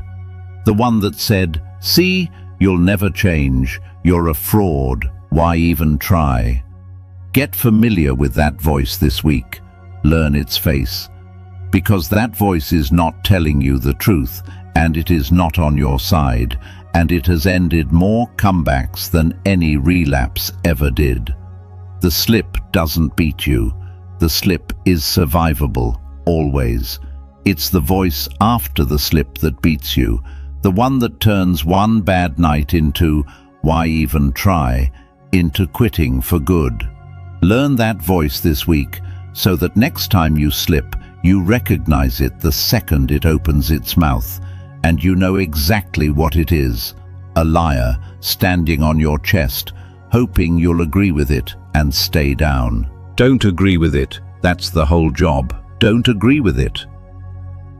Marcus is at the bottom tonight, phone in his hand, voice in his ear. 12 days of work apparently in ashes. Tomorrow morning he's going to wake up and face a choice. The only choice that's ever actually mattered in this whole story. Not whether he fell, whether he gets up. Chapter 12. Get up anyway. Marcus woke up Saturday morning feeling like garbage. Hungover almost, except there was no alcohol in it. Just that specific sick feeling of having been up till 3 a.m. scrolling. That wired and wrecked feeling. That self-disgust sitting in your chest like a stone before you've even opened your eyes. And his thumb was already moving, first thing, reaching for the app that was back on his phone now. Because he'd reinstalled it, remember? It was right there again, waiting, and here's the moment. The whole book really comes down to this next 30 seconds of Marcus's life, so watch what he does. He's lying there, thumb on the app. Every reason in the world to just keep going. He already blew it. The streak's dead. The 12 days are gone. So what's the difference now, right? Might as well scroll the weekend away and feel bad and start over Monday. Monday I'll change. You know that voice. That's the voice that's kept you exactly where you are for how many years now. That's the voice that whispers, "You already broke it, so today doesn't count. Might as well go all the way. Start clean Monday." Let me stop and tell you why that voice is the single most dangerous one in the whole book. More dangerous than the temptation, more dangerous than the relapse itself. Because here's the thing about a slip. One slip is a slip. It's a pothole. You hit it, it rattles you, you keep driving. Not a big deal. Everybody hits potholes. But the voice that says, you already blew it, so give up on today entirely and start Monday, that voice turns one slip into a spiral. It turns a pothole into driving your car off a cliff. It's the difference between spilling a little of your coffee and going, well, guess I'll pour the whole cup on the floor now. That's insane, right? You'd never do that with coffee. But we do it with our whole lives, constantly. I ate one bad meal. Guess the whole week's ruined. I'll start the diet Monday. I missed one workout. Guess I'm off the wagon. I'll restart next month. I scrolled last night. Guess I'm back to square one. Might as well scroll all weekend. One slip never ruined anybody. It's the might as well after the slip that ruins people. The slip costs you a night. The might as well costs you the comeback. So here's what Marcus did. And it was so small. It was almost nothing, but it was everything. He took his thumb off the app, and he deleted it again. Right there, Saturday morning, sick and low and hungover on shame. He pressed and held, and the icons wiggled, and he hit the little X and, are you sure? And yes, gone. Again, second delete. And you know what? The second delete was easier than the first, way easier. Because the first time, he didn't know if he could survive without it. This time he did. He had 12 days of proof sitting right there that he could. The relapse hadn't erased the proof. The proof was still his. Here's the open loop for this chapter. The thing Marcus had to figure out Saturday morning to keep going. He had to decide what the 12 days had actually been. Because the crushing voice said the relapse erased them. 12 days, gone, wasted, back to zero. And if that was true, then honestly, why bother? If every slip sends you back to zero, nobody could ever win anything. So which was it? Were the 12 days erased? Or were they still his? Hold that, because how you count your slips decides whether you ever get anywhere. Here's what Marcus decided, and it's the truth, so take it. The 12 days weren't erased. You do not go back to zero. That's the lie that keeps people quitting forever. The idea that one slip wipes the slate, so you're always starting over from nothing, so nothing ever adds up. But that's not how it works. It's not a streak you lose, it's a muscle you're building. And here's the thing about a muscle. You don't lose the strength because you skipped a day at the gym. The 12 days were reps. They built something real in him, real proof, real experience, real strength. And one bad night at the gym doesn't undo 12 days of lifting. He didn't restart at zero Saturday morning. He restarted at day 12 with a scar and a lesson the first 12 days didn't have. He came back stronger because now he knew exactly what a relapse looked like, exactly which voice caused it, exactly how it felt, so he'd see it coming next time. The relapse wasn't a subtraction, it was tuition. He paid one bad night to learn a lesson that's gonna protect him for years. That's not going backward, that's an expensive but real step forward. And this connects to everything, so let me tie it together. Remember way back in chapter 2, the guy who broke his 5 minutes promise every night and slowly stopped trusting himself. Every broken promise a vote against himself. Well, this Saturday morning was Marcus casting the biggest vote for himself he'd ever cast. Because anybody can keep going when the streak's alive, and it's easy. Getting up the morning after you fell, sick, ashamed, with every reason to quit, and deleting it again anyway. That's the vote that actually rebuilds the trust. That's the one that tells the deepest part of you, I've got you. Even when I fall, I've got you. I always come back for you. And a man who knows he'll always come back for himself, that man is free. Because he's not scared of falling anymore. He knows falling isn't the end, only staying down is. Here's your assignment this week, and it's the most important one I've given you, so hear me. You're gonna slip at something, this week or soon. The phone or something else, a habit, a promise, a plan. You're gonna fall. I'm not hoping for it, I'm just telling you the truth, because you're human. And when you do, I want you to get up the same day. Not Monday, not next month, not after I start fresh. The same day. That's the whole assignment. Fall in the morning, get up by the afternoon. Don't let one slip become a lost day, become a lost week, become, I'll start over Monday, become another year gone. The second you catch yourself in a slip, you say the only sentence that matters. Okay, that happened, and I'm getting up right now. Not tomorrow, now. Because champions aren't people who never fall. That's a fairy tale. Champions are people who get up faster. That's the whole difference. That's the entire secret. They just get up faster. Put the phone down, pick your life up, and when you drop it again, because you will, pick it up again, same day, every time.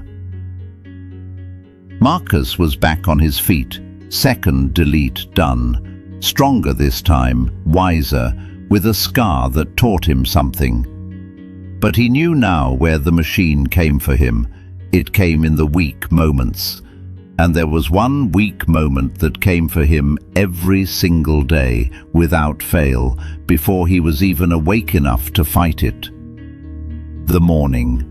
His thumb moving before his feet ever touched the floor.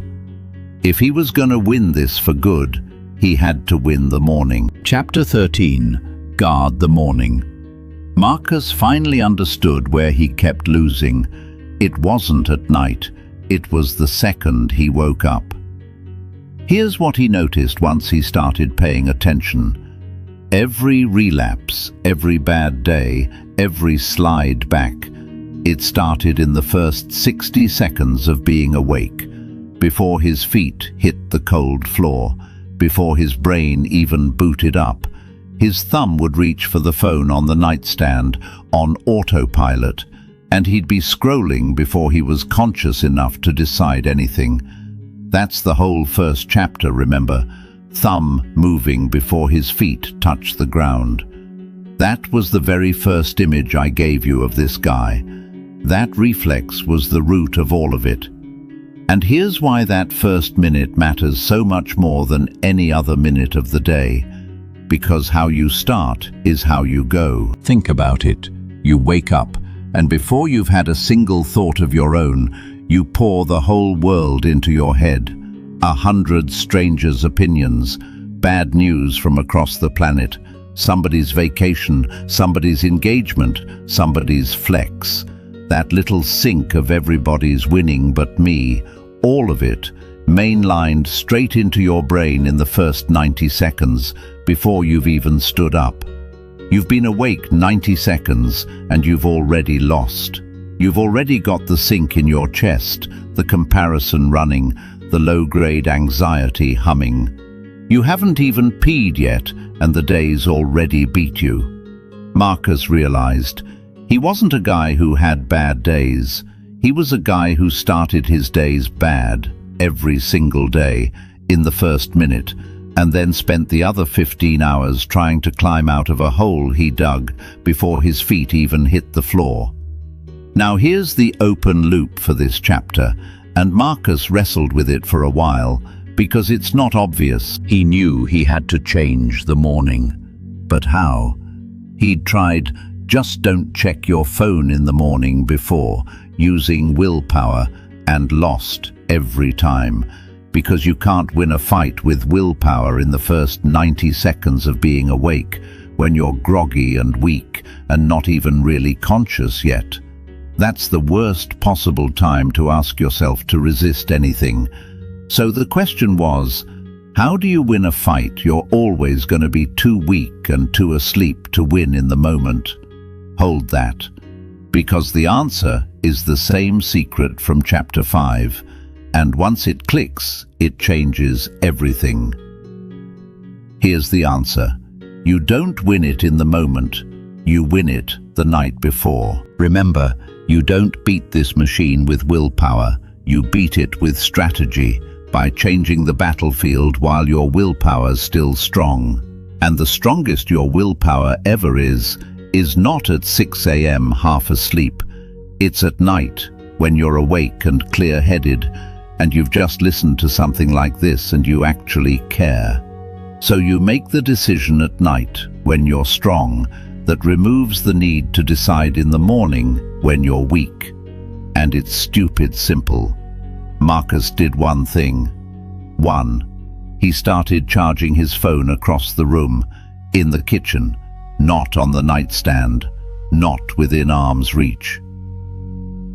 That's it. That's the whole strategy, and listen to how it works because it's beautiful. Now, when the alarm goes off, the phone's across the room, so he has to get up to turn it off.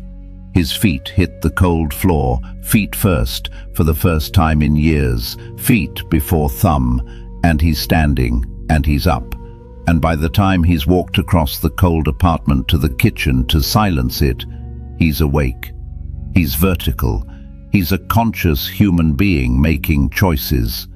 And the reflex, thumb scrolling before feet touch the ground, is just dead. It can't fire. The phone's not there. He removed the possibility instead of trying to resist the temptation. He didn't out-willpower the morning scroll. He made the morning scroll impossible with a decision he made the night before, when willpower was cheap and easy. He moved the fight to the ground he could win on.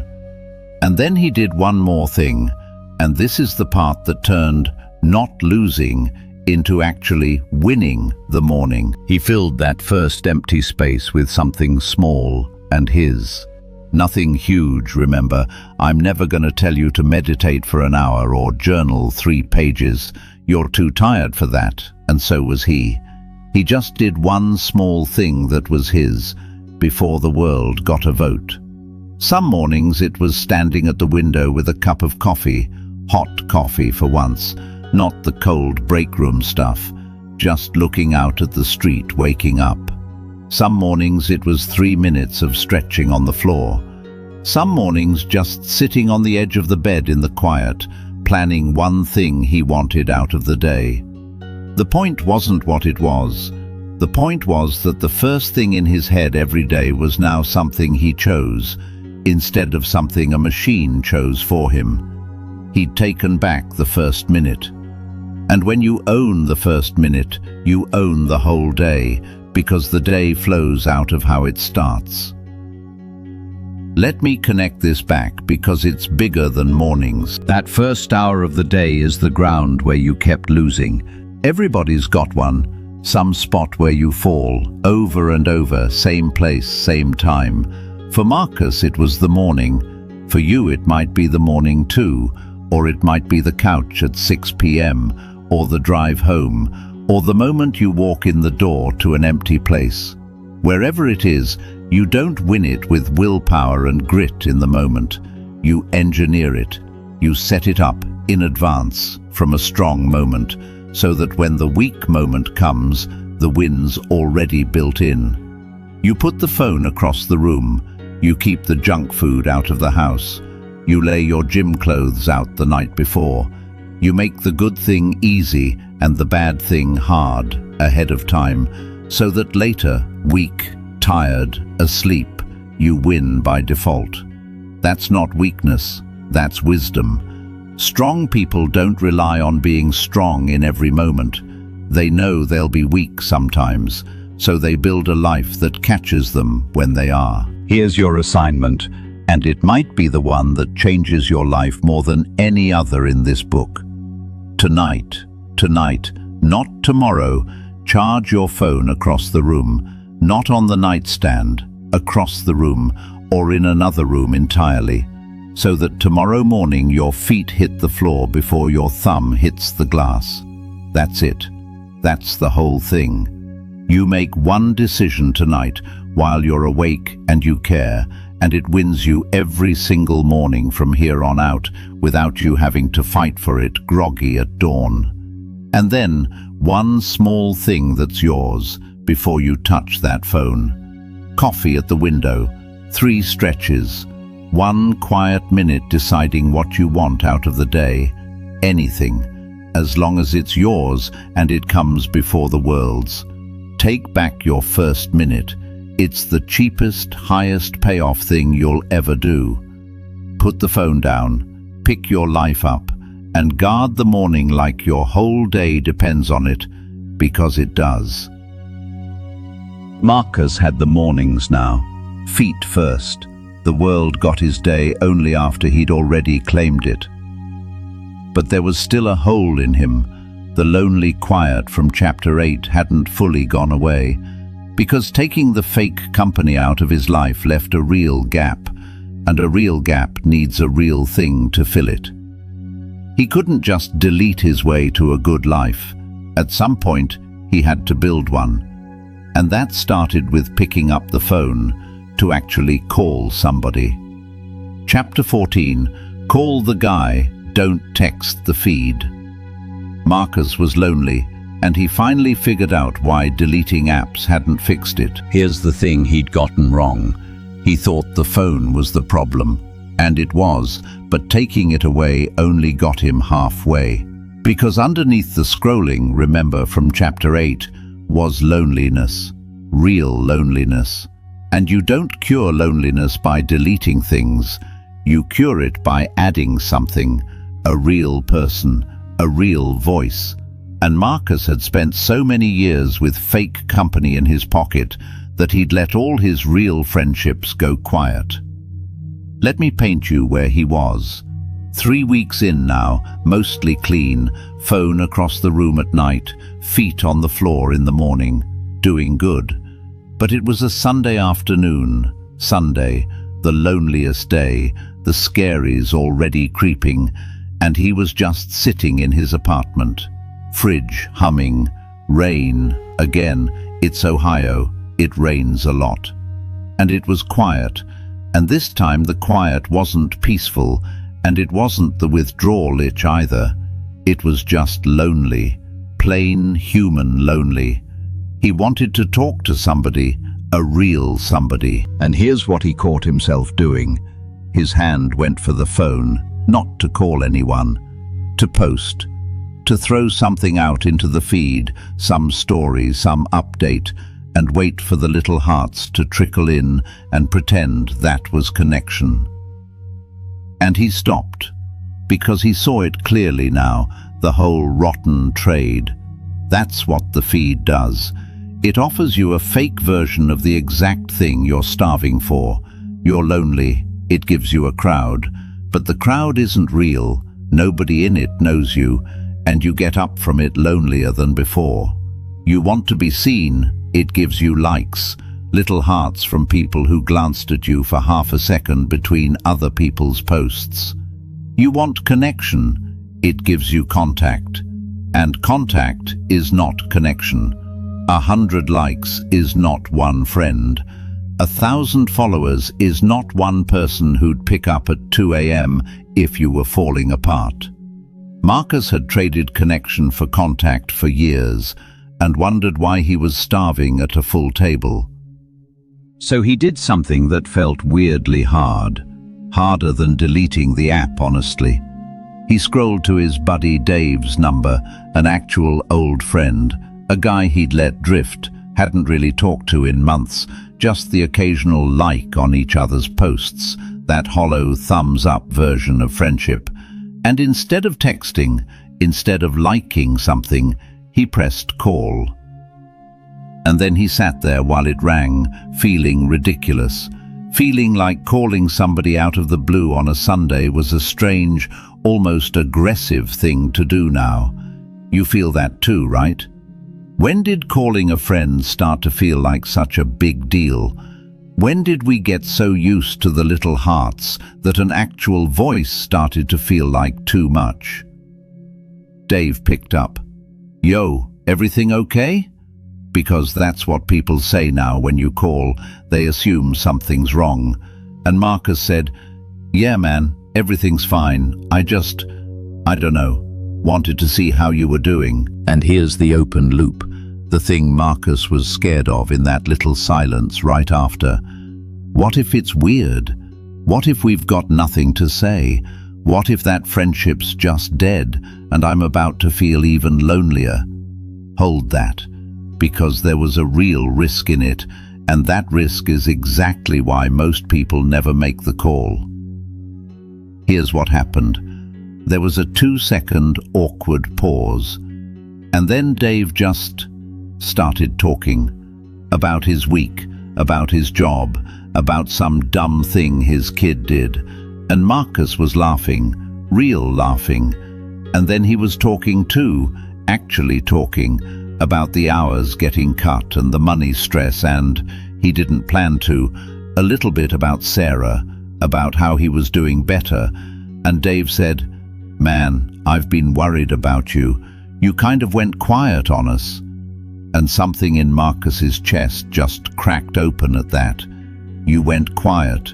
We noticed. We missed you." They talked for 45 minutes.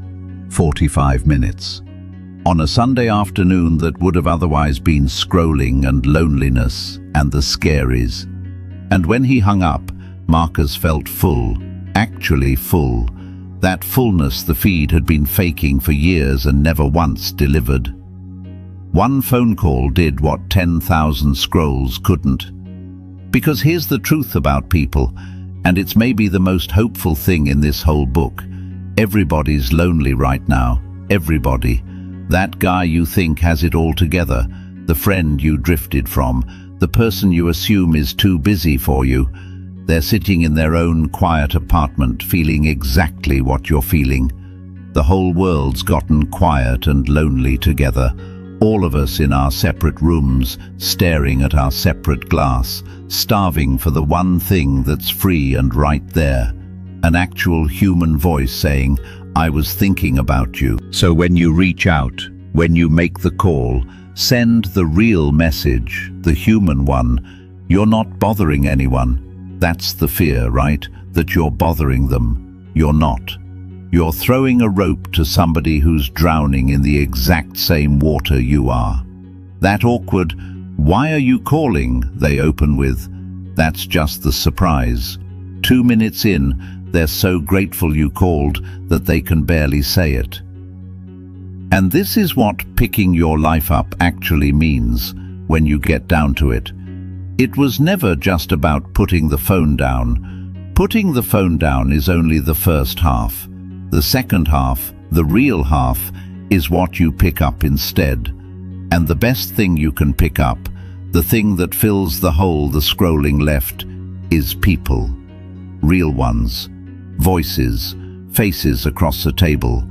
A friend on the line for 45 minutes on a Sunday. You don't beat a fake connection by having no connection. You beat it with a real one. Here's your assignment this week, and it might scare you a little, which is how you know it's the right one. Call one person, not text, not like their post. Call. Or if calling's too much, send one real message. Not a thumbs up, not a heart, an actual, "Hey, I was thinking about you. How are you really doing?" One human being you've let drift. The friend who went quiet. The family member you keep meaning to call. You know who came to mind just now. Call them. It's gonna feel awkward for exactly 2 seconds. Push through the 2 seconds. Because on the other side of those 2 awkward seconds is the thing you've actually been looking for this whole time, down under all the scrolling, someone who's glad you exist, telling you so in a real voice. Put the phone down, pick your life up. And sometimes picking your life up means picking the phone back up, to do the one thing it was actually built for, to hear another human being say your name. Marcus had his mornings. He had Dave back, and through Dave, slowly, a couple other guys, a Sunday thing starting up, real life filling in around him. And somewhere in there, without him noticing the exact day it happened, something bigger had changed. He wasn't white-knuckling it anymore. He wasn't a guy fighting an addiction. He'd quietly become somebody else. And the next chapter is about the man he saw when he finally looked in a real mirror instead of a black screen. Chapter 15. The Man in the Reflection. One morning, Marcus caught his reflection, and for a second he didn't recognize the guy. Not in a black phone screen this time, in the actual bathroom mirror, brushing his teeth, ordinary Tuesday. And he stopped, toothbrush in his mouth, and looked at himself the way you sometimes randomly really see yourself. And the guy looking back was different from the guy in the black glass from chapter 1. That guy had been hollow, watching his own house burn through a window. This guy looked awake, present, like somebody was home behind the eyes. And he had this quiet thought standing there, I don't think I'm the same person anymore. Now here's what I want to talk about tonight, because this is the deepest thing in the whole book, and it's the thing that makes the change actually stick instead of being one more phase you snap back from. Somewhere in the last month, without any single dramatic moment, Marcus had stopped fighting the phone. And that's different from beating it. For weeks he'd been a guy resisting an addiction, white-knuckling, deleting, blocking, guarding, doing battle every day. But somewhere in there it had quietly turned into something else. He wasn't resisting being a scroller anymore. He'd just become a person who doesn't scroll. It stopped being a fight he was winning and became simply who he was. Let me explain the difference, because it's everything. There's a guy who's trying not to smoke, and there's a guy who doesn't smoke. Those are two completely different men, even if they're doing the same thing today. The first guy is fighting an urge all day, white-knuckling it, and he's always one bad moment from losing, because deep down he still thinks of himself as a smoker who's holding back. The second guy isn't fighting anything.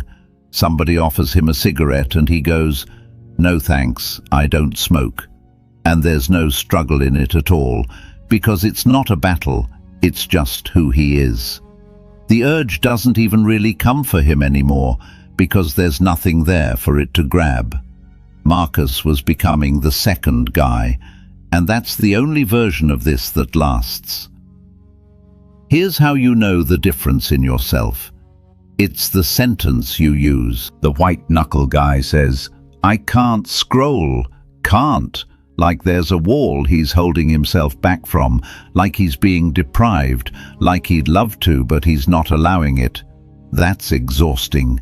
You can only say, "I can't," for so long before you crack, because "I can't" means you still want to, you're just forbidding yourself. And forbidding yourself is a fight you eventually lose. The changed guy says, "I don't. I don't scroll first thing in the morning. I don't keep that app. I don't check her page anymore." "I don't" isn't a wall you're straining against. It's just a fact about who you are. It's the same as "I don't eat glass" or "I don't rob banks." There's no willpower in it, no straining, because it's not a temptation you're resisting, it's just not something you do. That's you now. The whole journey of this book really is the journey from "I can't" to "I don't." From fighting a thing to no longer being the kind of person who does it. Now here's the open loop, and it's a beautiful one for once, not a scary one. Marcus started noticing he was different in ways that had nothing to do with the phone, and it confused him at first. Why am I standing up straighter? Why did I say no to that extra shift without my stomach dropping? Why am I not scared of the quiet anymore? Why do I feel like a person? The question was, how did fixing one small thing, a phone habit, change so much that seemed unrelated? Hold that, because the answer is the reason any of this ever mattered. Here's the answer. It was never really about the phone. The phone was just where Marcus first learned he could keep a promise to himself. Remember chapter 2, every broken 5 minutes promise was a vote against himself, and he'd stopped trusting himself, stopped believing he could keep the big promises because he couldn't keep the small one. Well, he'd reversed it. He'd kept the small promise, put the phone down, over and over, through a relapse and back. And every time he kept it, he cast a vote for himself. And those votes added up into something, into a man who trusts himself. And a man who trusts himself is a different man in every room. That's why he stood up straighter. That's why the honest no got easy. That's why the quiet stopped scaring him. Because underneath all of it now was this new bedrock thing.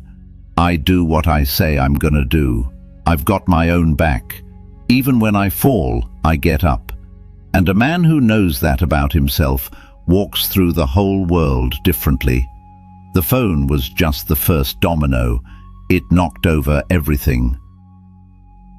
And here's the part that gets me, the quietest, truest part. The real proof that Marcus had changed wasn't the mornings or the deleted apps or the phone calls. It was this. He'd become somebody good when nobody was watching. Think about who he used to be, a guy performing for the feed, posting a sunset just so Sarah might see it, liking photos he hated, living for an audience, being a costume. Everything he did to be seen. And now, he'd stand at the window with his coffee, watching the street wake up, and he wasn't going to post it. It wasn't content. It was just his, a quiet, good moment that belonged to nobody but him, that no one would ever know about, that he wasn't collecting to show anyone. He'd call Dave and not tell a soul. He'd have a good day and not document it. He'd become real. And real is the thing that happens when you stop performing and just live, whether anyone's watching or not. That's the man in the reflection. Not a guy with a better phone habit, a real guy. Somebody home behind the eyes. Here's your assignment this week, and it's more of a mirror than a task. I want you to catch the sentence you use. This week, listen to how you talk to yourself about the thing you're changing. Are you saying, I can't? Or are you starting to say, I don't? And if you catch an I can't, I want you to switch it. Out loud if you have to. Not, I can't scroll right now. I don't do that anymore. That's not who I am. Say it like it's already true, because saying it is part of how it becomes true. You're not lying, you're just getting there a little ahead of schedule. Because you're not trying to resist being the old you forever. That's exhausting, and you'll lose. You're trying to become someone new, so completely that the old thing just isn't yours anymore. You're not a scroller holding back. You're becoming a person who doesn't talk like it, stand like it, and one ordinary morning, brush in your teeth, you'll catch your reflection and barely recognize the guy, because somewhere along the way, you quietly became him. Put the phone down, pick your life up, until one day you look up and realize your hands were already full of a life that's actually yours. Marcus was a different man now, feet on the floor, head up, home behind the eyes. And there was one more morning I want to tell you about, the last one, the one that brings this whole thing full circle, back to a guy lying in the dark at 2 a.m. with blue light on his face. Except everything's different now. Let me take you there. Chapter 16, Feet on the Floor. It's 2 a.m. and Marcus is asleep. Let that land for a second, because that's the whole story right there, in 3 words. 2 in the morning, the exact hour we started, the hour that owned him, the hour of blue light and the humming fridge and the thumb moving on its own, and Marcus is just asleep, peaceful, phone across the room in the kitchen, dark, silent, charging, not on his face, not in his hand, across the room where it can't reach him. The 2 a.m. that used to be the loneliest hour of his life is now just an hour he sleeps through, like a normal person, like a man at peace. And then the morning comes, and I want to walk you through it slow because it's the exact mirror of chapter 1, and I want you to feel how far he came. The alarm goes across the room, and Marcus opens his eyes, and here's the thing, here's the whole thing. His thumb doesn't move. There's no phone by his hand for it to reach for. That old reflex, thumb scrolling before his eyes are even open. The very first image I gave you of this guy, it's just gone. It fires at nothing. It's a ghost of a habit, twitching at empty air, and even that's fading now. So he does the only thing he can do. He gets up. His feet hit the floor, cold, same cold floor from chapter 1. That hasn't changed, but this time his feet touch it first, before the glass, before the world, feet first. And he stands up, in the quiet, a whole man, awake, and walks across the apartment to turn off the alarm. And then he does his small thing. Coffee at the window, hot coffee in his own kitchen, watching Columbus wake up, the streetlights clicking off, somebody scraping frost off a windshield, the sky going from black to grey to that first thin line of gold at the edge. And he just watches it. His, nobody else's, not content, not a post, just a man and a morning and a cup of coffee, and the first thought in his head is one he chose, not one a machine chose for him. The world gets his day now only after he's already claimed it. That's what winning looks like. It's that quiet, it's that ordinary, it's that huge. Let me tell you where he is now, the whole picture, because I promised you full circle. He still works at the hardware store. Still $17 an hour, though the hours came back, and he's picking up a little side thing on weekends, saving towards something, not sure what yet, but towards something, which is more than he had before. Still the 1-bedroom off Sullivant, still the humming fridge. I'm not going to lie to you and say he deleted an app and became a millionaire, because that's not true, and you'd know it wasn't true. His life didn't get fancier, it got his. Sarah's still blocked. And here's the thing, he doesn't think about her much anymore. The wound closed. It closed because he finally stopped picking at it, took the button off his nightstand, let the door swing shut, and let it heal clean. There's a scar, there's always a scar, but it doesn't bleed anymore, and some days he forgets it's even there. He's got Dave back and a couple other guys, and there's a Sunday thing now, real people, real voices, a full table instead of a fake crowd. The loneliness that was under everything, it's not gone completely. It visits the way it visits everybody, but it doesn't run him anymore, because now when it comes, he doesn't reach for a glowing rectangle. He calls a guy. He picks up his life instead of his phone. And every now and then, I want to be honest with you, because I've been honest with you this whole time. Every now and then, he still slips. A bad day, a weak moment. He'll catch himself scrolling something or reaching for a numb. He's human. The machine's still out there, still smart, still patient, still waiting. But here's what's different. When he slips now, he doesn't spiral. He doesn't hear, "You're a fraud, you'll never change," and believe it. He just gets up, same day, every time, because he learned the only lesson that ever mattered. It was never about never falling. It was about how fast you get back on your feet. And Marcus gets up fast now. That's who he is. That's the man in the reflection. Now let me turn to you, because this was never really about Marcus. You knew that. Marcus was just a guy I made up to tell you the truth about yourself. You're lying there right now, probably, late, tired, maybe with the blue light on your face this very second.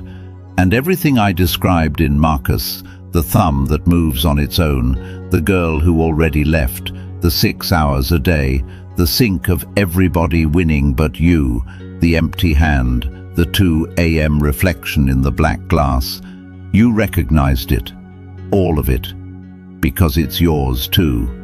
And here's what I need you to hear before you sleep tonight, the thing I've been trying to give you this whole time. You are not too far gone. You're not too weak. You're not broken. You're one tired human being who got caught in a trap built by people way more powerful than you, and that is not your fault. But getting out? That part's yours. And it's not as far as it looks. It's one delete, one block, one phone across the room, one call to an old friend, one morning where your feet hit the floor before your thumb hits the glass, one small vote for yourself, and then another, until one ordinary day you catch your reflection and barely know the guy, because somewhere along the way you quietly became him.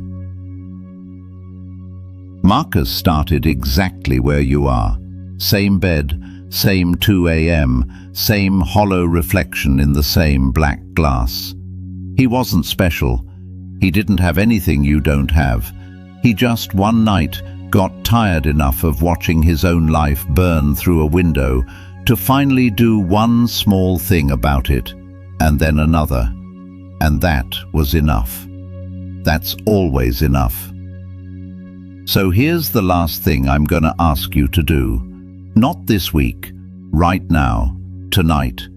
Set this down. Set the phone down, put it across the room, and go to sleep. And in the morning, let your feet hit the floor first.